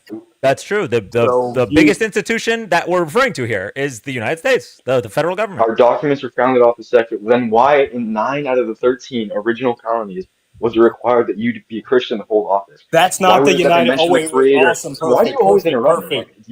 I'm going to answer that question. Were the 13 colonies called the United States at the time? I'm about to cook you up. Were No, they? not. I meant in 9 out of 13 original states. Okay, Not try colonies, again. but Try again. That's a try shitty again what? argument. So let's see. Your argument. Chris, in 1860, what's so in 9 out of worrisome? 13 states. What's so worrisome is that we went over this. We talked about this before you got here. Actually, that the 13 states do not a United States make. If you want to make the argument, this would be a valid argument. Back in the 1700s, 9 out of the 13 colonies required you to be a Christian to run for public office. That's a valid argument. But you went from that to the United States is a Christian nation, and you just don't have that's from A to H, and you don't even have A to B. I don't know how you can connect those in your head. It just doesn't follow. The United States is the country that unites these states. Those were colonies. Well, it was a rebuttal to what he said about being, it's not in anywhere of our documents. Yeah, but it's a bad rebuttal. Well, because that's what we're founded on. What the hell? I'm sorry if you don't like that. Move somewhere else. And to be quite honest with you, any other religion that made it over to this, you can make the case that would be the prominent religion anyway. So even if it was any of the Abrahamics or any of the Dharmic or any of Zoroastrianism, yeah, you can make the exact same case. But going back to the argument here, right? You don't even have a functional definition that's logical in all cases. You keep bringing up examples, but if you can't bring up examples to your premi, then we still don't know the basic definition of Christian culture because you want to run to examples without setting the terms. That's a useless argument. I made the case that the United States as an institution was shaped by Christianity. Okay, that's not what you said. You made the statement. Cool. You did not make the case. You made the statement. So set the term okay, first. I need a definition. Please stop. Yeah, cool. Start with a definition of Christian culture and then make your case. Okay, Christian culture is any institution that is shaped by Christianity. Okay, you can look at that. Perfect. So that's not the United States. Okay, how is it not the United States? Do you think Christianity in any way, shape, or form has had an effect on the United States? Okay, cool. Perfect. Watch this. Go on me real quick. Because what I'm going to say is going to sting a little bit. So No, but let me. Because you asked why. You asked for a rebuttal. You're just going to rebut my statement. And then that's the point. You said to tell me to make the case. That's the point of a debate. That's the point of a debate. I know, but you told me to make the case. You're going to rebut something I never made the case for. You asked me a question. Nope, stop. Okay, go on me real quick. I'm going to rebuttal. I really don't care about intellectually. Okay, so most of the founding fathers, according to the data, right? And you're going to learn something about Thomas Jefferson that you're probably not going to like, right? But I don't care about your feelings. Most of them were deist at best, right? And also, 5 of the founding fathers actually used the book when it came to secular humanism, Human Symposium 1705 or whatever, right? Which is where they got the concept of separation of church and state, right? Also, there's also evidence that Thomas Jefferson actually read the Quran a few times, which could have been used for some of his decision making and some of the things, right? Now, I don't hold the case that he used the whole Quran for it, but I'm just weakening your argument by just bringing in, another document that one of the founding fathers could have used. So, deists, right? They don't hold. In fact, some of them were also deists and secular humanists that actually stated that John Locke's secular model was pivotal in the United States of America, right? Number one. Number two, First Amendment, we can go ahead and bury that, by the way. And number three, right, I'm going to address your special pleading, right? So we talk about Judeo-Christian values here, but just because people bring, right, a bunch of churches to the United States, right, this is a 3-tier argument here, doesn't mean it's the culture, because you cannot define what the culture of a literal Christian is, because it is quite literally a religious belief.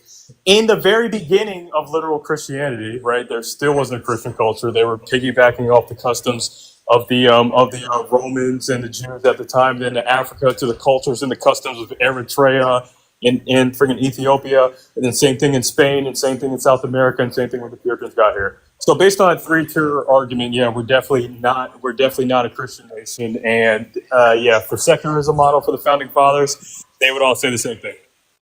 All right, I'm going to ask that you go on mute for my response. Cool. So I just rebutted you. Can you rebuttal what I said? Okay, you didn't. All right.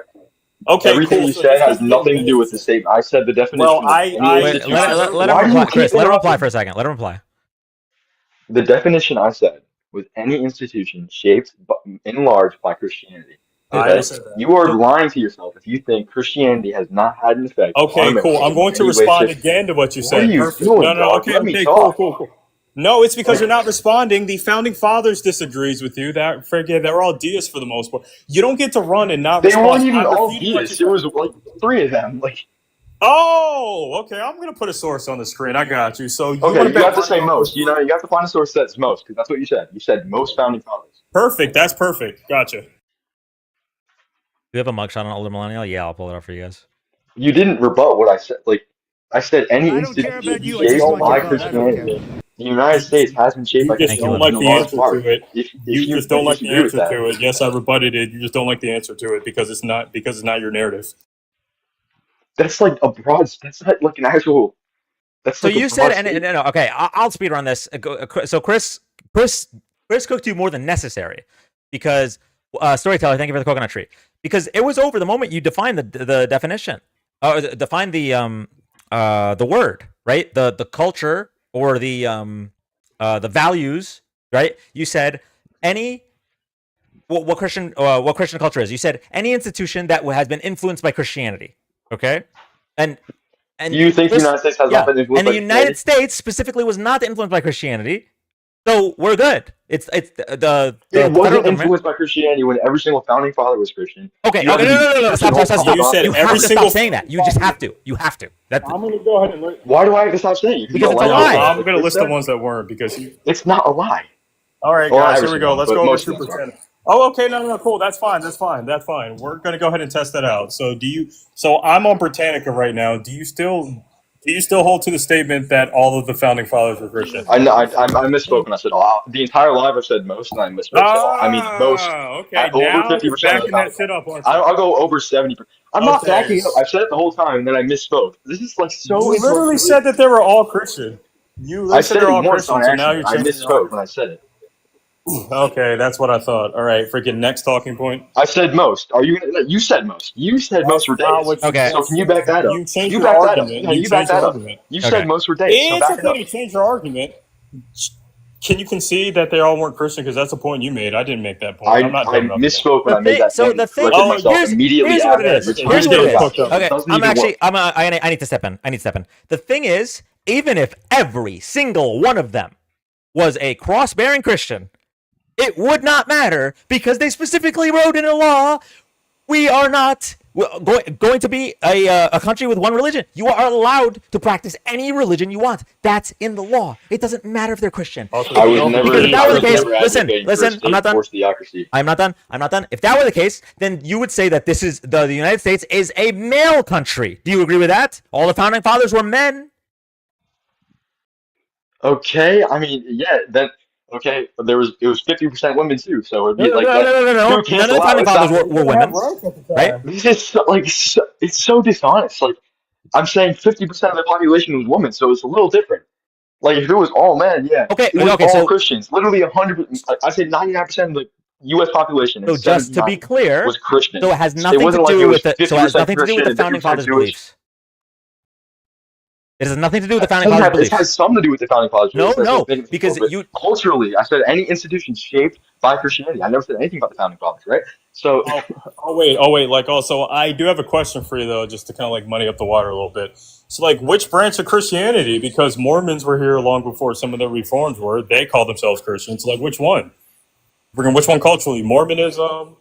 You can even throw in a few other weird ones in there. Dispensationalists. Like which one? Which branch? I never You argued got. for a specific denomination. Oh, you said what now? I never argued that it was for a Well, specific no, that's denomination. actually important because if you're going to make the case, well, I mean, some Christians Yeah, quick believe. little question for you. It says Wait, progressive no, well, Christian. no, What does that mean? You want to change that I'm to going to make that? finish landing my plane Oh because yeah, that's you can important. continue, but I gotta ask you. Okay, well, no, you're going to ask afterwards, right? Because when I actually Yeah, specify, I'll. okay, I got you, right? Cool, perfect. Sit down.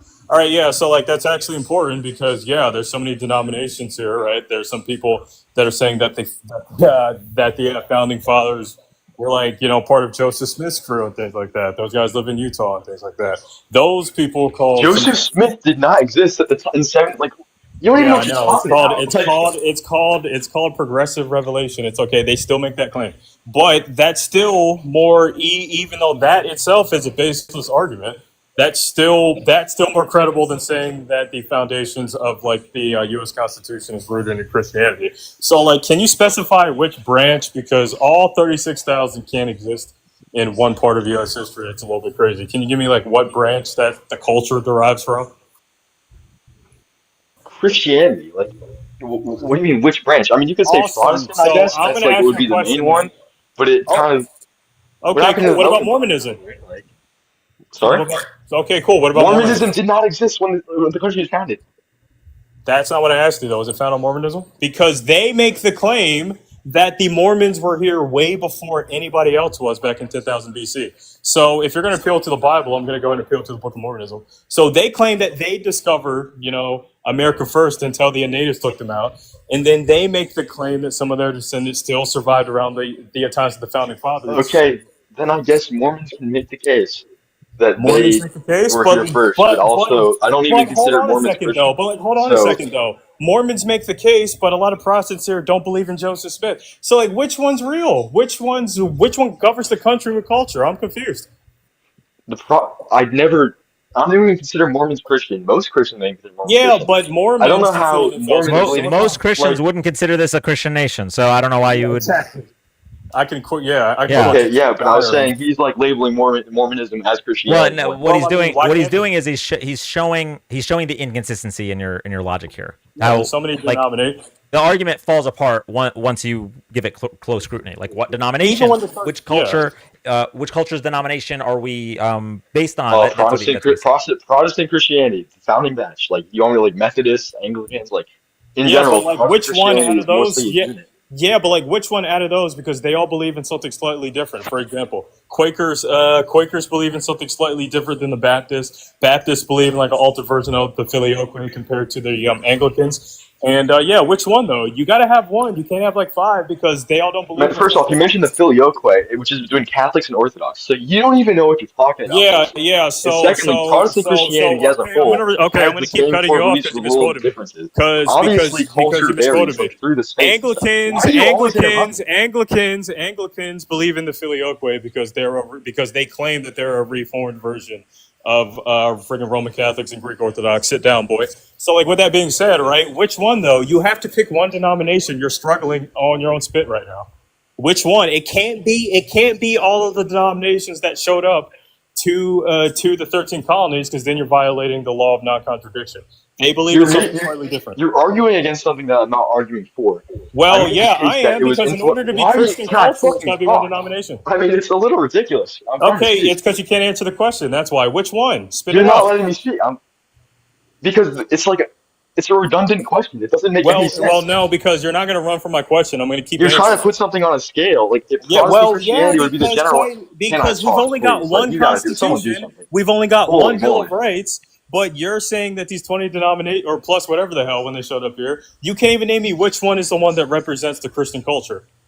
It I would can't be say all. like it would be between the Methodists, the Anglicans, the Okay, which Presbyterians. one? Because Anglicans are technically apostolic. They're not Protestant. They're just Reformed. Did you say Anglicans weren't Protestant? The term Protestant means protesting the Catholic Church. They're still That's what the consider Anglicans did. themselves They don't. The apostolic Anglicans don't. because they have They consider apostolic succession. Do you disagree? Because I'll put it on the screen right now. apostolic. Are you a Christian? Because apostolic succession does not Yes. mean you're Oh, Catholic. Like no, Protestant it's not. Christianity, a lot of Protestant denominations. Orthodox Anglins, freaking Anglicans, and Catholics all hold. They just split off at a certain period of time. You can still have apostolics. Are Okay, you all right. okay? No, you want all right. Are You you want to okay? discuss theology, so let's go there. No, Okay. let me talk. Well, Okay. no, we're not going to discuss 1054.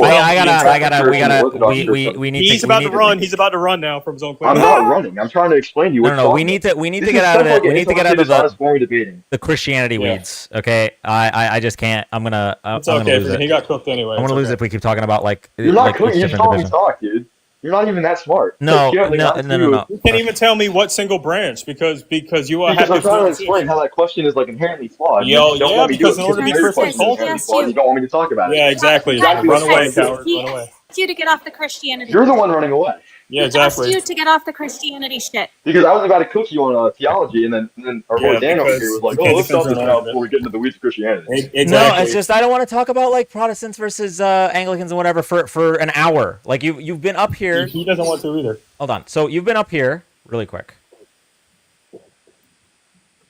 You have been up here for 36 minutes, okay?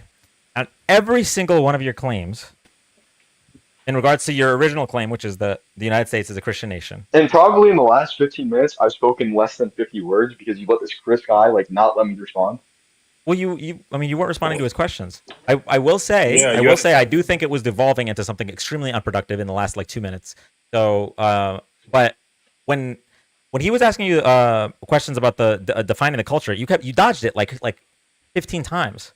That's of course. I didn't dodge it. I answered it, and then I was going to explain myself, and he was like, "No, you can't even define it." Well, I I'm refuting your said it was claim. any institution shaped by Christianity. Right, and like, that's refuted by the fact. But that's refuted by the fact that the institution, the biggest the institution we're talking about, the United States of America, was not as in our governing documents, our founding documents. Yeah. Do you think it was referred to like the creator? It was like I literally gave you a 3-tier argument.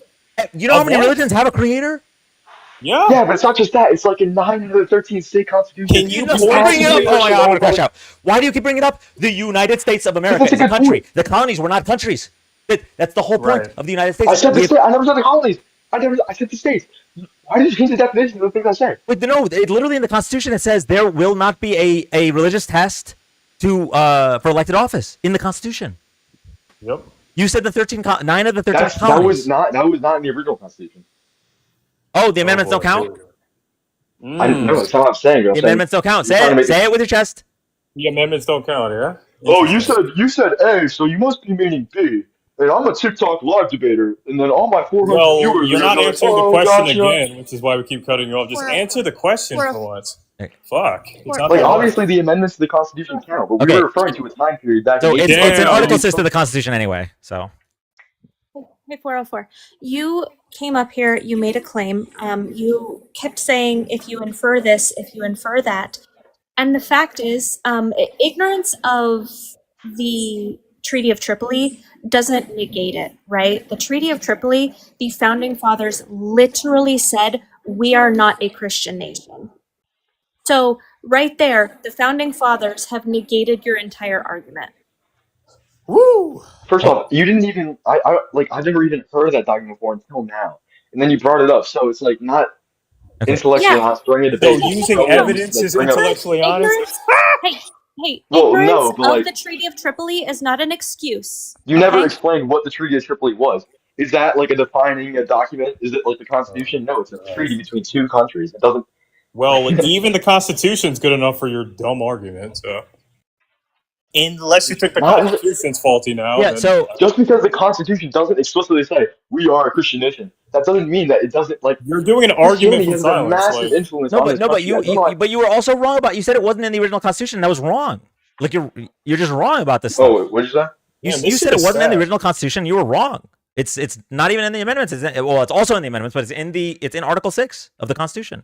Like you're just wrong about this stuff. You're wrong. You're wrong about most of the founding fathers being Well, Christian. it was in the Constitution, but it was disregarded by 9 out of 13 states. So that no, wasn't even the case. stop I saying wasn't even states. You making say the no. It's case for- colonies. Colonies. They were states at the time when the laws were. I'm referring to the time when they were states. Do you think New Jersey is still a colony? So No. you're saying So that I'm referring to when the like, United States was founded, there were religious tests to hold office? there weren't tests, but you had. I think in like the South. This is one I can name off the top of my head. Let's say for inference, the South example, the South Carolina Constitution. It said any individual who testifies against the existence of a Christian God cannot hold any public office. Okay. That's kind of what they meant. It never said anything about religious tests, and that's not even what I was saying.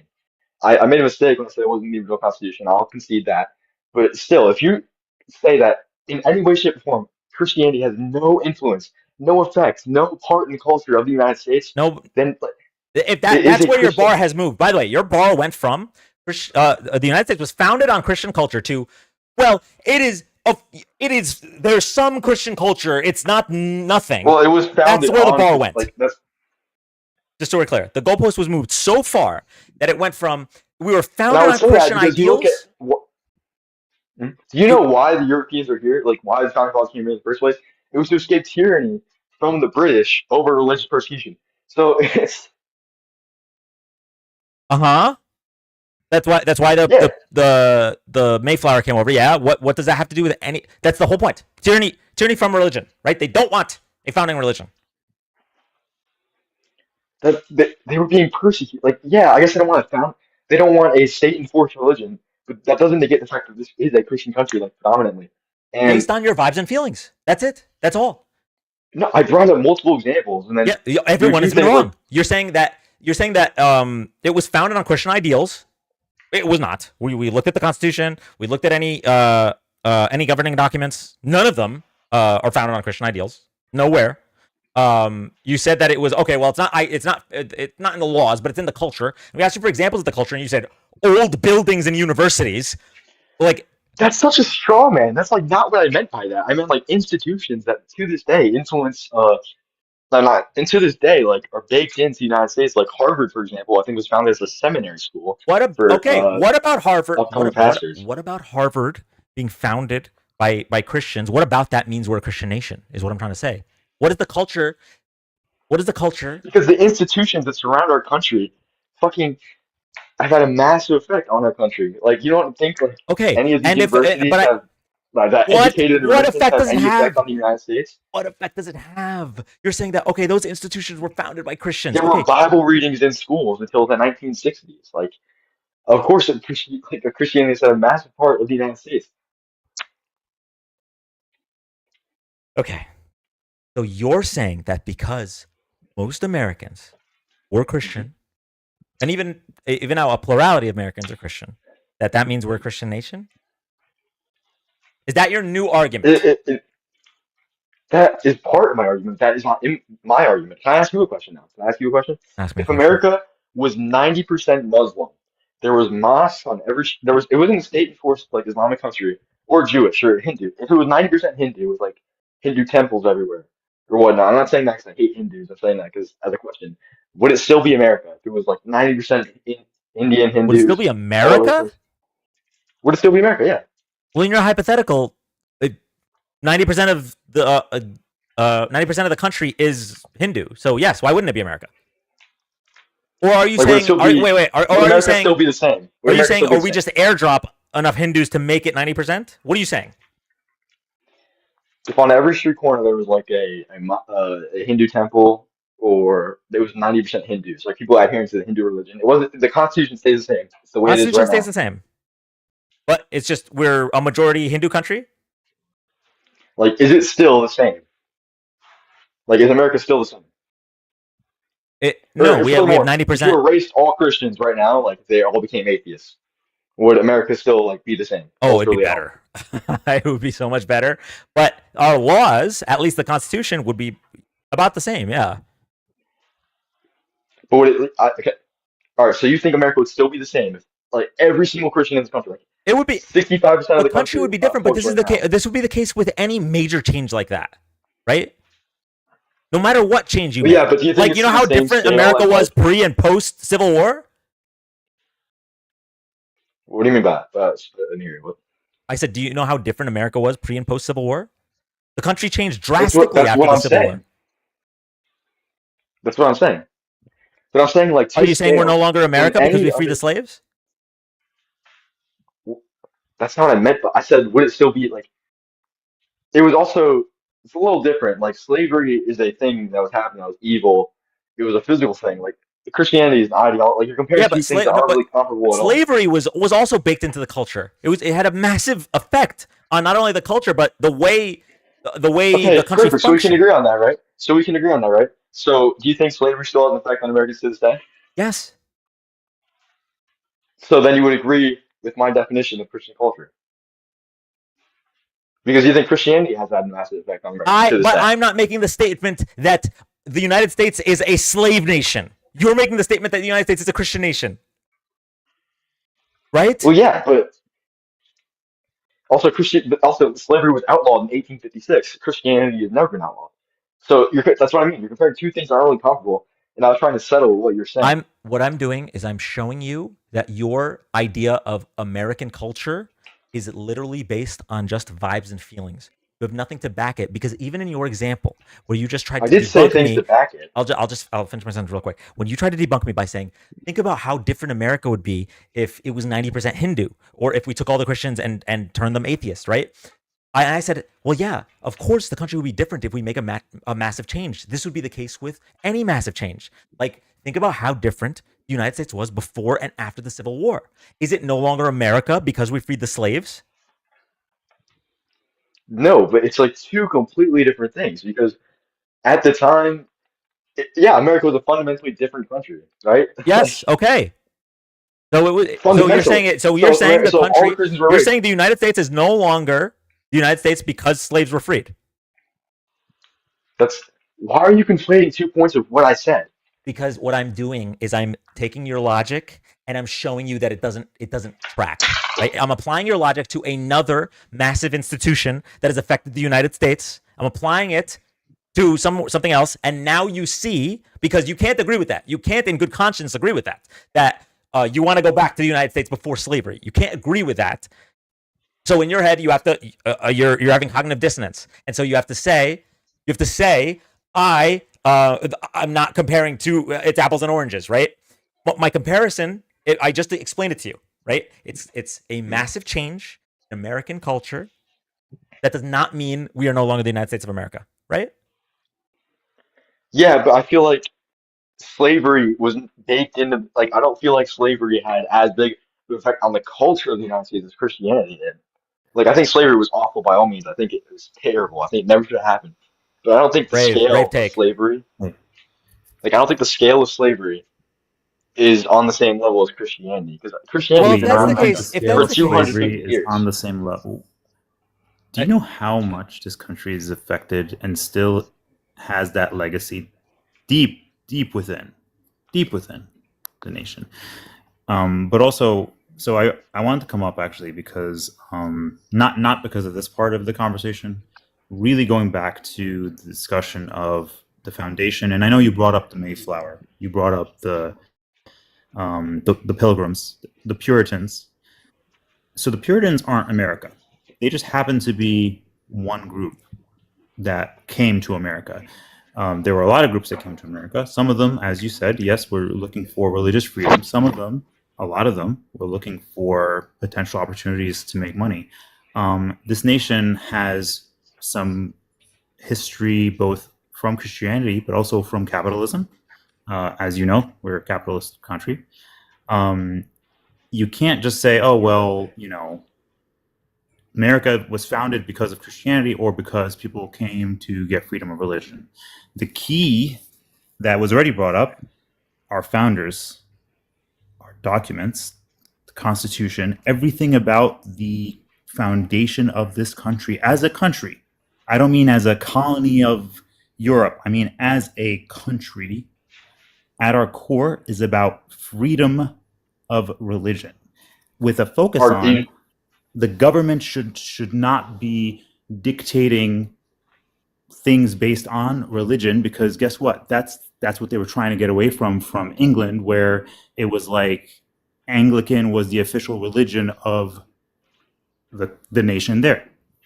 So is it not a little dishonest for you to think like, oh well, it's a Christian nation, even though the actual foundation of it, the whole point was to not have religion baked in to the governance of the nation. The let other me thing ask that you. made the United Okay. States unique is the heavy reliance, and this is I have pride for our founders for this, of going back to concepts of democracy and trying to pretty much start an experiment, start a nation that has never existed, or at least not to this level. And it hurts me to watch conservatives basically want to degrade and remove what made this country amazing from its foundation. All right. So it hurts me to hear this constant, and it's not just you, guest. It's also a lot of conservatives that have this, oh, America's a Christian nation. It's like, it is not. It just it has a majority of Christians. It has, yes, been influenced Not by even a majority Christianity. anymore. Now it's a plurality. Similar. Okay, true, but that's irrelevant. Really, it's irrelevant. The whole point of the country of the United States is that it wouldn't be like. That's So it. it just, that's why I had to get that off. I couldn't. I was just like losing it. Oh, I Okay. appreciate I'll ask you two questions. Okay. The first question would be, out of all the Europeans who settled here, and the first created the first European societies in the Americas, particularly North America, where our country is today. Do you think 90% of the people who settled here, build churches, build homes, build schools, those people were at least 95% Christian? And the other question I would ask you would be, like, how can you justify saying this country was founded upon freedom of religion? It is a law, but that doesn't mean this country was founded upon it. Like, Because I'm talking about the foundation of the country, not the Europeans who colonized the country over the years prior to the Revolutionary War. So, back to your first question. Yes, the folks from Europe, because again, Europe, the majority being Christian, and who colonized the country, or colonized at this point, it wasn't a country yet, colonized America, the territory, whatever you want to call it. It was Spain early on. Then it was the English and Dutch. There's a lot of French. All of these folks are Christians. They all built churches. Now, in the case of the French and the so would you say they Spanish, they built would the have been institutions Catholic. that like affect this country at that time, I'm not like saying that churches, there's no universities? effect Can I say upon. something? Go ahead. Yeah. This whole argument that this country was founded upon just the principles of Christianity is just idiotic because it was literally founded on free and cheap labor.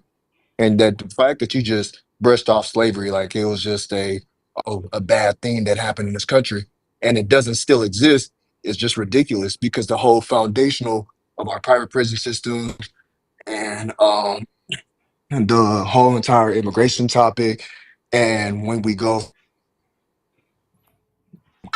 I think you're cutting out, Emmanuel. what we have now is literally what this embodiment of this country is. It's Okay. I ask you, hey, do you know what the Corwin Amendment is? The what?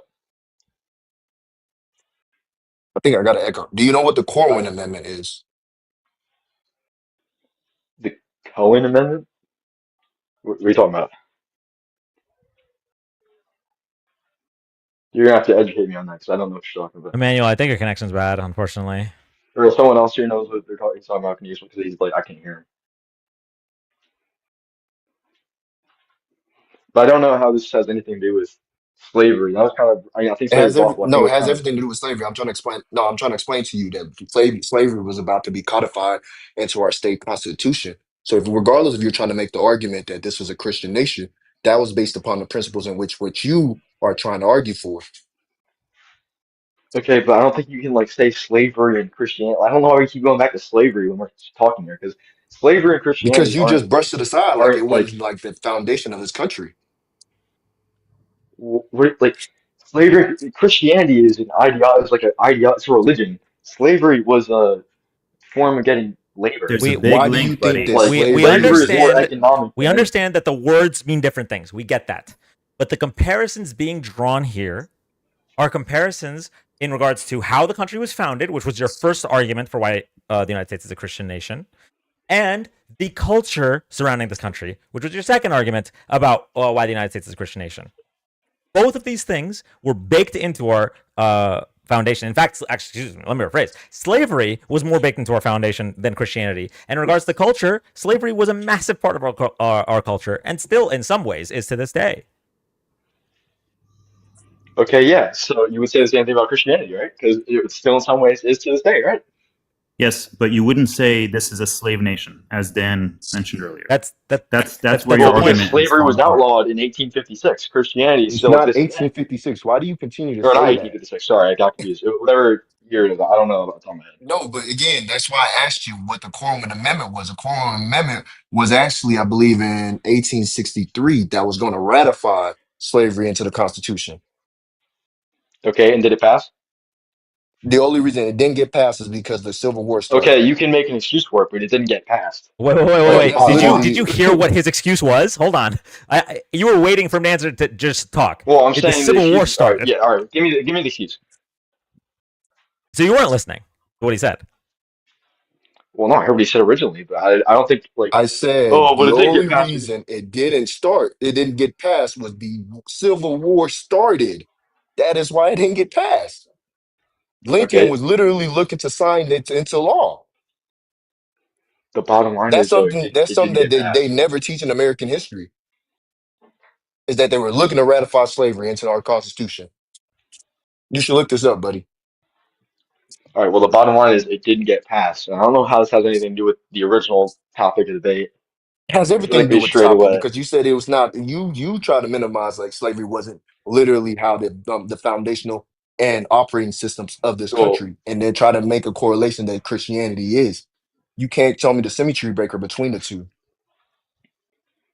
no, because slavery ended in what year? Sorry, what year did slavery end? Anyone know? Slavery Go technically ahead. hasn't ended. Okay, slavery as it was in the early Americas. When did it If end? you're talking about specifically chattel slavery, there's been the latest the notion of when it's stopped, or there's been instances where people were still looked at as chattel slavery in like 1960 still. There's no like definite date. But if we're talking about Okay, the but like Constitution of there the weren't 13th millions of Amendment, slaves in I'm 1960, trying to answer like your there were question. If we're back in. talking about the 13th Amendment is 19 or 1866, I want to say, or 65, one of the two. Okay, so slavery ended in 1865. Okay, Can so you that stop ended using in the word ended? 1865. All right, Because okay, all that's right. not Slavery that's as it was, as slavery as it was prior to the Civil War. I don't really know. All right, slavery as most people understand it, because most people may be ill-informed. Ended in 1865. It became not predominantly like practiced until after that. It wasn't. It was probably like little instances. one of the Uh, little instances, but continue. okay, but Christianity is still widely practiced to this day. Now, if Christianity was outlawed in 1865, I'd still believe there'd be like people practicing it underground like to this day. So, Do you know why this argument falls flat on its face? Because even after the 13th Amendment got ratified, we had convict leasing. Convict leasing is what is the foundational work for our private prison systems as we know is right now, in which the 13th Amendment literally permits slavery with the commission of a crime. So again, like like what Dan was trying to say. None of these things you can't just separate it. I'm not debating slavery. Like I don't know why we're. I think No, slavery because was you're trying wrong. to. Okay, Bro, I've maybe I was explained. a little ill-informed about like how I've slavery is explained. practiced to this I've day. explained to you. I've explained why the topic of slavery is relevant to this conversation. Okay, it's both in the fact that your main arguments here are that the United States was founded on the ideals of slavery. Sorry, on the ideals of Christianity. But if that were the case, then that would also mean they're founded on the ideals of slavery, and you can't find the symmetry breaker there. So then the second thing is with culture, and you're saying, well, America is founded on Christian culture, but slavery has also affected the culture of this country. And then when you try to imply that the United States would be different, vastly different, if it were majority Hindu rather than majority Christian, and I said, yeah, well, the United States would be different if there was any kind of massive change, like the end of slavery. Okay, and I would say that before 1865, America was a slave nation. Like I think that was wrong. I would say that. Wait, hold on. Where in the Constitution does Christianity in the words written? Can you show me where? And which amendment? I never argued He's for not. a state forced theocracy. No, People have asked this question like No, five but times. that's the this that's the was his argument is so far removed from any semblance of coherence at this point. It started with the country was founded on Christian ideals, and when people asked them, I asked, Amanda asked, Chris asked, and now you're asking, where in any of the founding documents What is are it those influenced ideals? by That's the Christianity? question I have.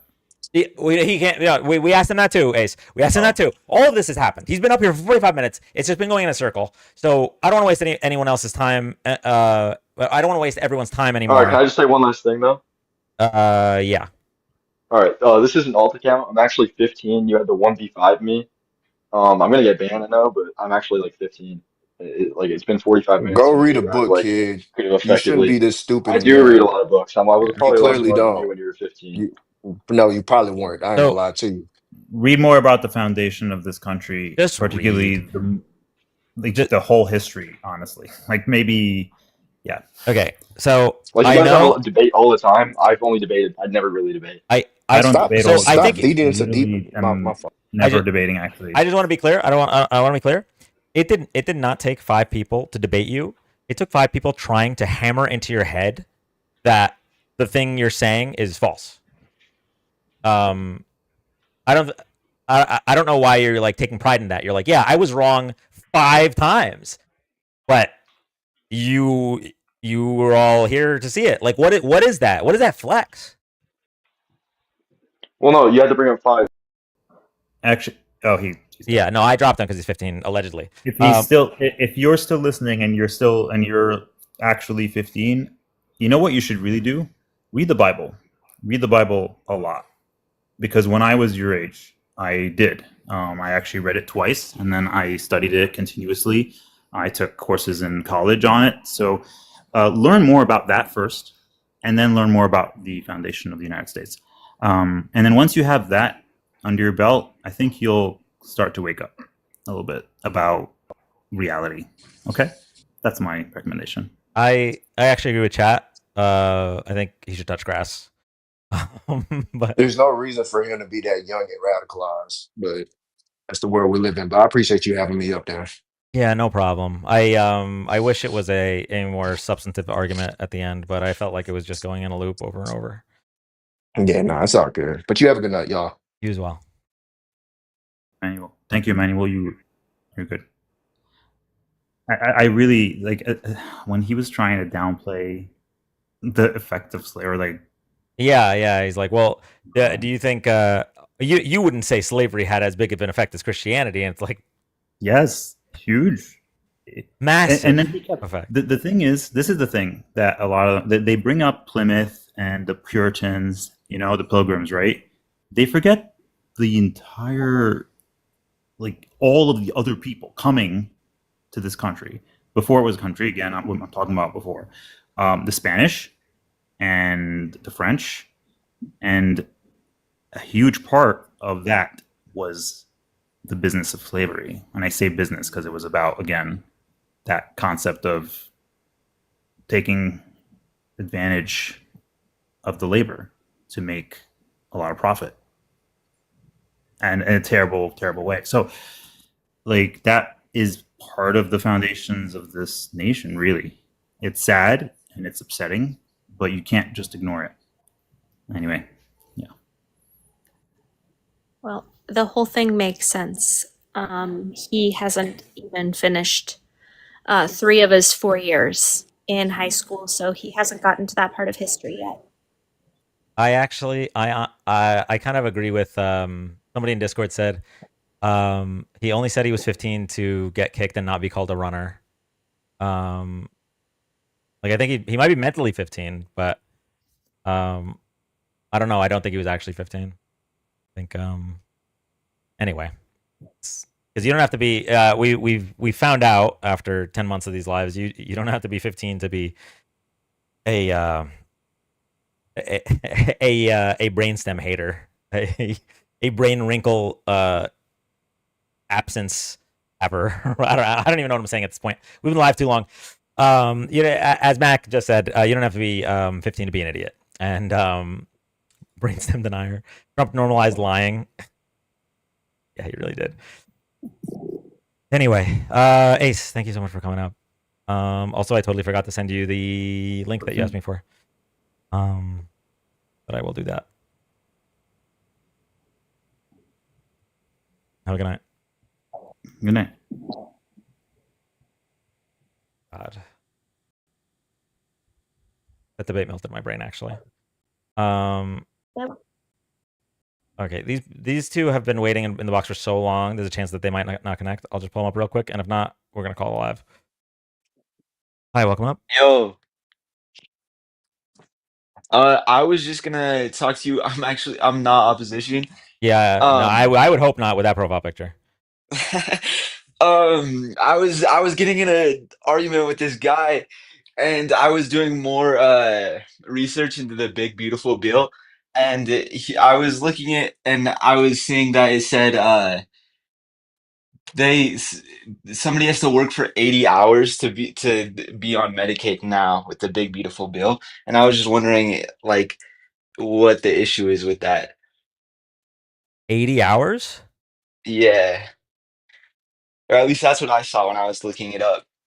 Oh, it's not. We're not talking about the requirements. We're talking about there's literally $880 billion of cuts to Medicaid. Yeah. Okay. So also I was curious, I just wasn't able to find anything except for about those Okay, 1 second. about the thing onto the, and also I was gonna ask does the big beautiful bill cut taxes or raise taxes on the like poorer people, because I wasn't able to find that either. Yeah, the bottom 10% their taxes actually go up. Middle class, it stays about the same, and then the above 400,000, I think that's ish right around there. The taxes are lowered substantially. That's what I thought, but I was like looking it up and I couldn't find it anywhere that it was like gonna do that. So I was just mad confused. Can someone remind me the department the department that's getting the cuts that oversees Medicaid? Trade and commerce. Trade and commerce. Okay. Yeah. So the reason that when you look up the big beautiful bill, you're not actually seeing the Dan source doc. Oh shit. Oh yeah. You know what? Just go to the link in my link tree. There is a source document that is compiled by Armad Neely, W. Neely. And it has a cheat sheet for what's in the bill. But basically, a lot of this stuff is hidden in the way that, so the $880 billion is cuts to the department that oversees Medicaid. And that department, to get the $880 billion of cuts, most of it would have to come from Medicaid. So that's why, like, if you look at the bill directly, you won't see Medicaid in that regard. You have to, like, read between the lines a little bit. But yeah, source document. I totally forgot. We should just, for questions like that, just have them go to the source doc. All right, man. All right, dope. Thank you. Appreciate it. No problem. Have a good night. You too.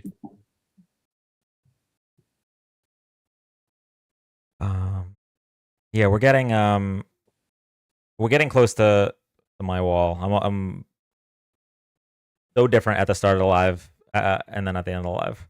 Like it's like the Obama in 2008 versus the Obama in 2016 picture. Oh, I'm gonna bring up Queen's real quick. Well, I don't. Should you be talking with a dislocated jaw? I hope you're okay. No, it's in now. Okay. Very good. I just have to get medicine and through an IV, and then they pop it in. Ow. Yeah. Yeah. I have TMJ real bad. Oh, I'm sorry to hear that. But I just wanted to come up and tell you that. And thank you for entertaining me. No problem. I'm happy to help. You It took my mind off the pain. I used to have really bad TMJ, and then my dentist recommended I either get braces or Invisalign. I don't know if that's something that could maybe help, but after I finished the Invisalign like suite, I no longer have the TMJ that I used to have. I'll ask my specialist about that because that would be a lot easier than the surgery.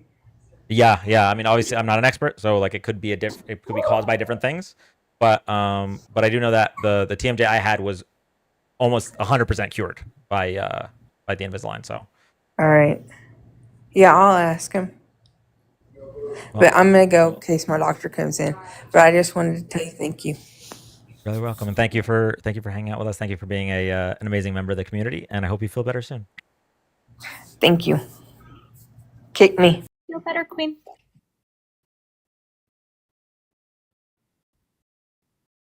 Invisalign sponsor coming soon. People, you know what? Enough people talk about my teeth that maybe we could swing that. We Hot Pocket sponsorship, Invisalign sponsorship. What do you have next? Bottled water sponsors. I'm not even using bottled water right. You might as well get paid. Yeah. DNC being paid by microwaved granola bars. Oh, have you been? Sorry, have you been accused of being part of Palette Media? No, but I have heard that before about. I think it was about Harry when I heard it. Palette Media. Yeah, a lot of people have been coming into my live and saying, "Oh, you're being paid by Palette Media," and I'm like, I don't know where that paycheck is going because I could really use it. Yeah, I used to say it a lot before the election. Damn, we got to bring back some of the old catchphrases. But a lot of times people would come in and say, "Oh, you're being paid by the DNC, blah blah blah," and I'd be like, "Well, I appreciate that you think I'm doing such a good job that I am being paid." Kamala, my DMs are open. Yeah, it's always this argument that that anyone speaking against Donald Trump has to be paid. There's no way. All the 12 million protesters at the No Kings protests, they were paid by Soros. Right. Sure, Harry pays them to manage him. Yeah, I don't. So Harry might be the only person that was connected to Palette Media. I don't know if he still is. I haven't really heard a lot about Harry in a while, for other reasons. But all right, we're gonna go to. Dan, you showed us the check. Oh wait.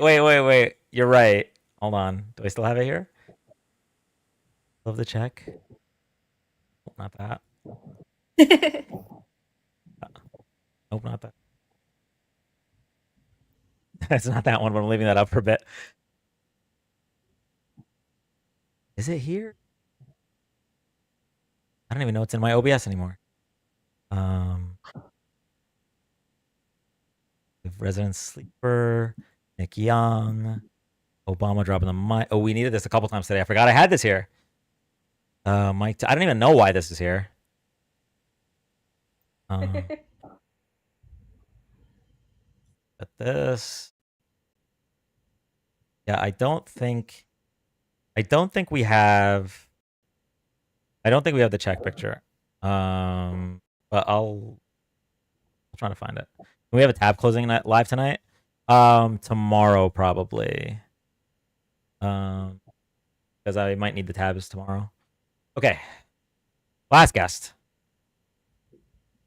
Maybe last two guests.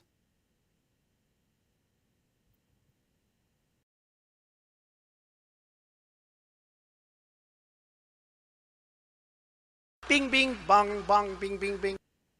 Isaac, thank you so much for the galaxy.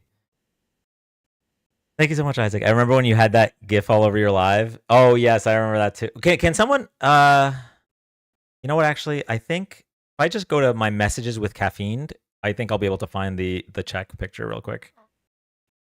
I know, but I'll go to the media. Wait, how do we? I don't remember how to do that. I say that as if I remember how to do it. All right, this guest isn't connecting, so we're gonna go to the next guest.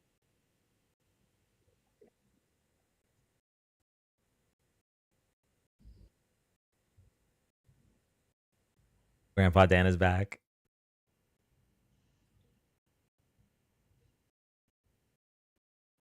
No, it's not that far back. Got it. Hi, welcome up. Nope. Sorry. I was tapping. No, you're good. How do I leave this? I'm not technologically advanced. Same. Oh no.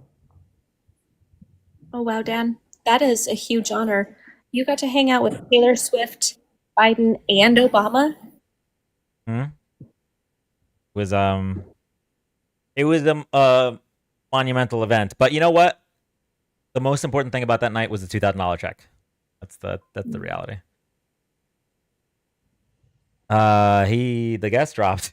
Isaac, are you still here? Taylor flew to the event, I assume. Oh my God.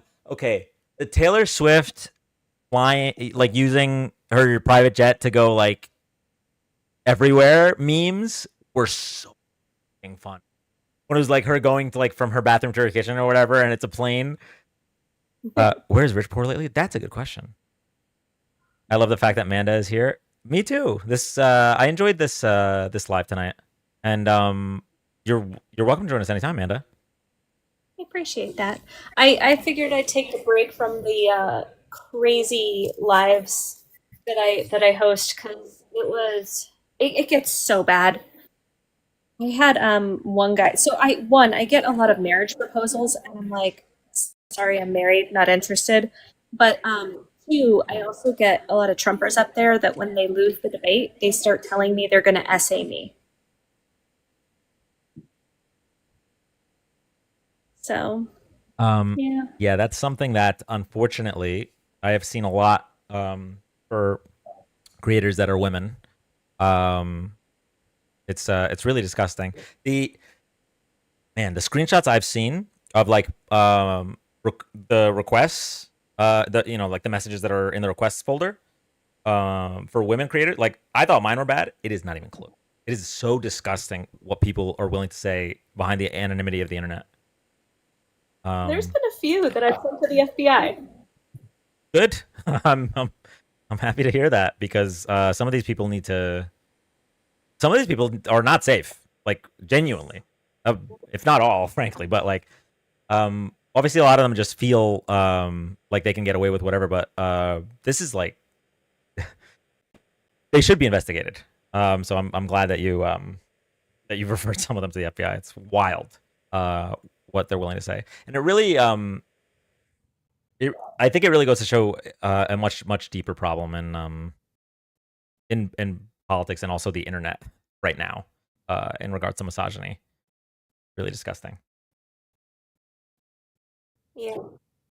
I mean, there's a reason why there's a male loneliness epidemic amongst the conservative men is because they have lost, as a whole, their humanity. Yeah.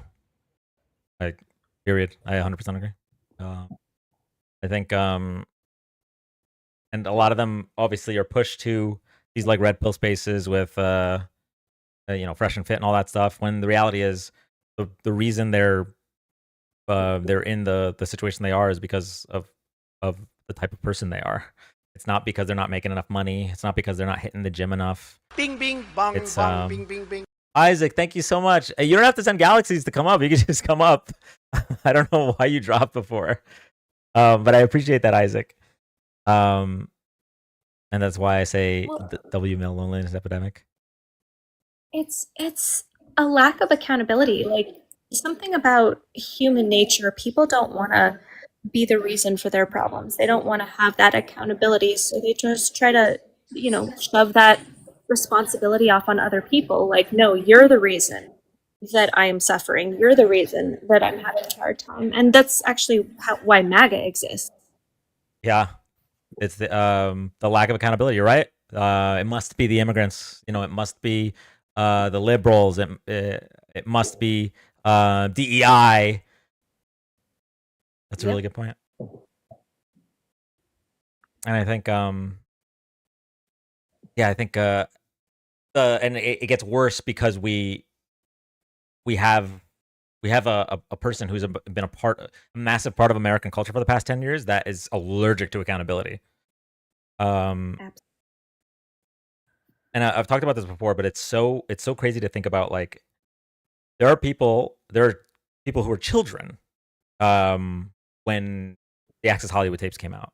There are people who are children when he said, well, I have nothing to apologize for because I don't think I've ever done anything wrong. Like, this is stuff that does influence the youth in this country. And now that this is why we're seeing now, it's like a negative feedback loop where this toxic ideology where accountability is bad and women are deserve fewer rights than men, which is what we see in terms of bodily autonomy and stuff like that.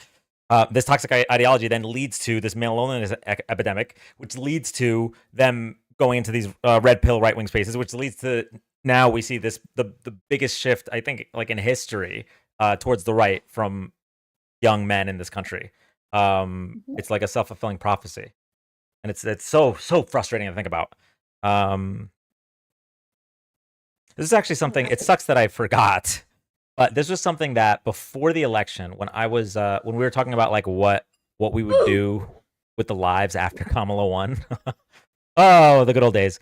And we talked about like maybe doing a podcast. Like this was something that maybe we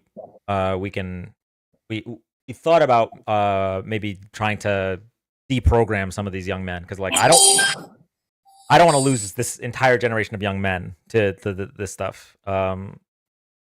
And sadly, I kind of forgot about that. I don't even know if I'm positioned to be that person. People were like, "Oh, we need like a Joe Rogan of the left or whatever." But yeah, I don't know. Anyway, I'm rambling now. It's late. Rissa, thank you for the community fest. But yeah, the concept of a Dan podcast, video games and hate. Yeah, like the thing is, like, so many of the things that are tied to misogynistic culture among young men don't need to be. Like, you don't need to be a misogynist to enjoy going to the gym. You don't need to be a misogynist to enjoy playing video games.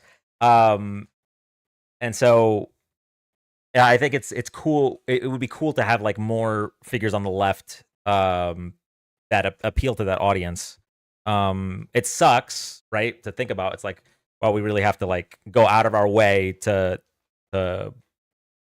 make people understand that women are humans too. Like it sucks, but yeah, I don't know how else we win back that demographic. It's and push the culture in a direction that doesn't immediately ignore people like Eugene Carroll. Like the amount of disgusting guests that we've had that say, "Well, I don't believe her, regardless of what the jury says, regardless of what the evidence says." Yeah, that's something that needs to stop. I know the way that I fight it. Like, obviously, I talk to a lot of people myself, but my 15-year-old is a raging little liberal that has had a lot of influence in her circle, specifically, like that she's had kids of Trump supporters that are now raging little liberals also talking about politics and laws that affect them directly. Well, I guess the question is how many is that circle mostly women or girls, I guess? Because I don't think we saw that shift in young women in terms of 18 to 29. In fact, I think that was the largest gap in regards to the vote of any singular demographic. Like if you split men and women in any other age group, the gap was much smaller. But for like young women voted for Kamala and young men voted for Trump in this massive margin. So Yeah. With my daughter, it's a pretty mixed bag. So like she has boys that like her, and she's the one that talks about laws, like actual laws that affect the younger generation, her and the boys that are in her friend group in her circle um, are also now politically involved. And while they're 15 and they can't vote yet, it still is getting the word out there. It's still getting them involved, which I think is important. yeah, no, that's true. I think it sucks that your 15-year-old needs to put in the work to educate these people, but um I always commend anyone that young getting involved in politics. I think it's super awesome. Whenever I hear like 18-year-olds thinking about running for office or wanting to debate politics or whatever, it's so I think it's super commendable. I wish I took the time when I was younger to learn this stuff earlier. Yeah, me too. Anyway, who are we gonna rate, chat? Mm, let's see. Is Santana on Parker's live or is Parker on Santana's live? Santana's on Parker's live. I really wanted to rate Santana. Parker's live. Do we rate Parker? Do we rate older millennial? GT because he's doing a fundraiser? Oh, what's he doing a fundraiser for? Yeah, we could do that. Oh, I think he's doing a fundraiser for specifically surrounding older millennial, I think. Wait, hold on. Let's go see. Not for him, but It's good trouble underscore. I think. It's not over there. Oh no, he's on his. Is he on his backup? No, he isn't. I was concerned earlier today when I saw 65, and I was like, "Oh, this is gonna be hard. This is gonna be really hard." It still might be. It still might be. Community Fest for Monica. Chat, who's Monica? Spicy water. Monica? Monica, if it's the same one that I think it is. I think it might be.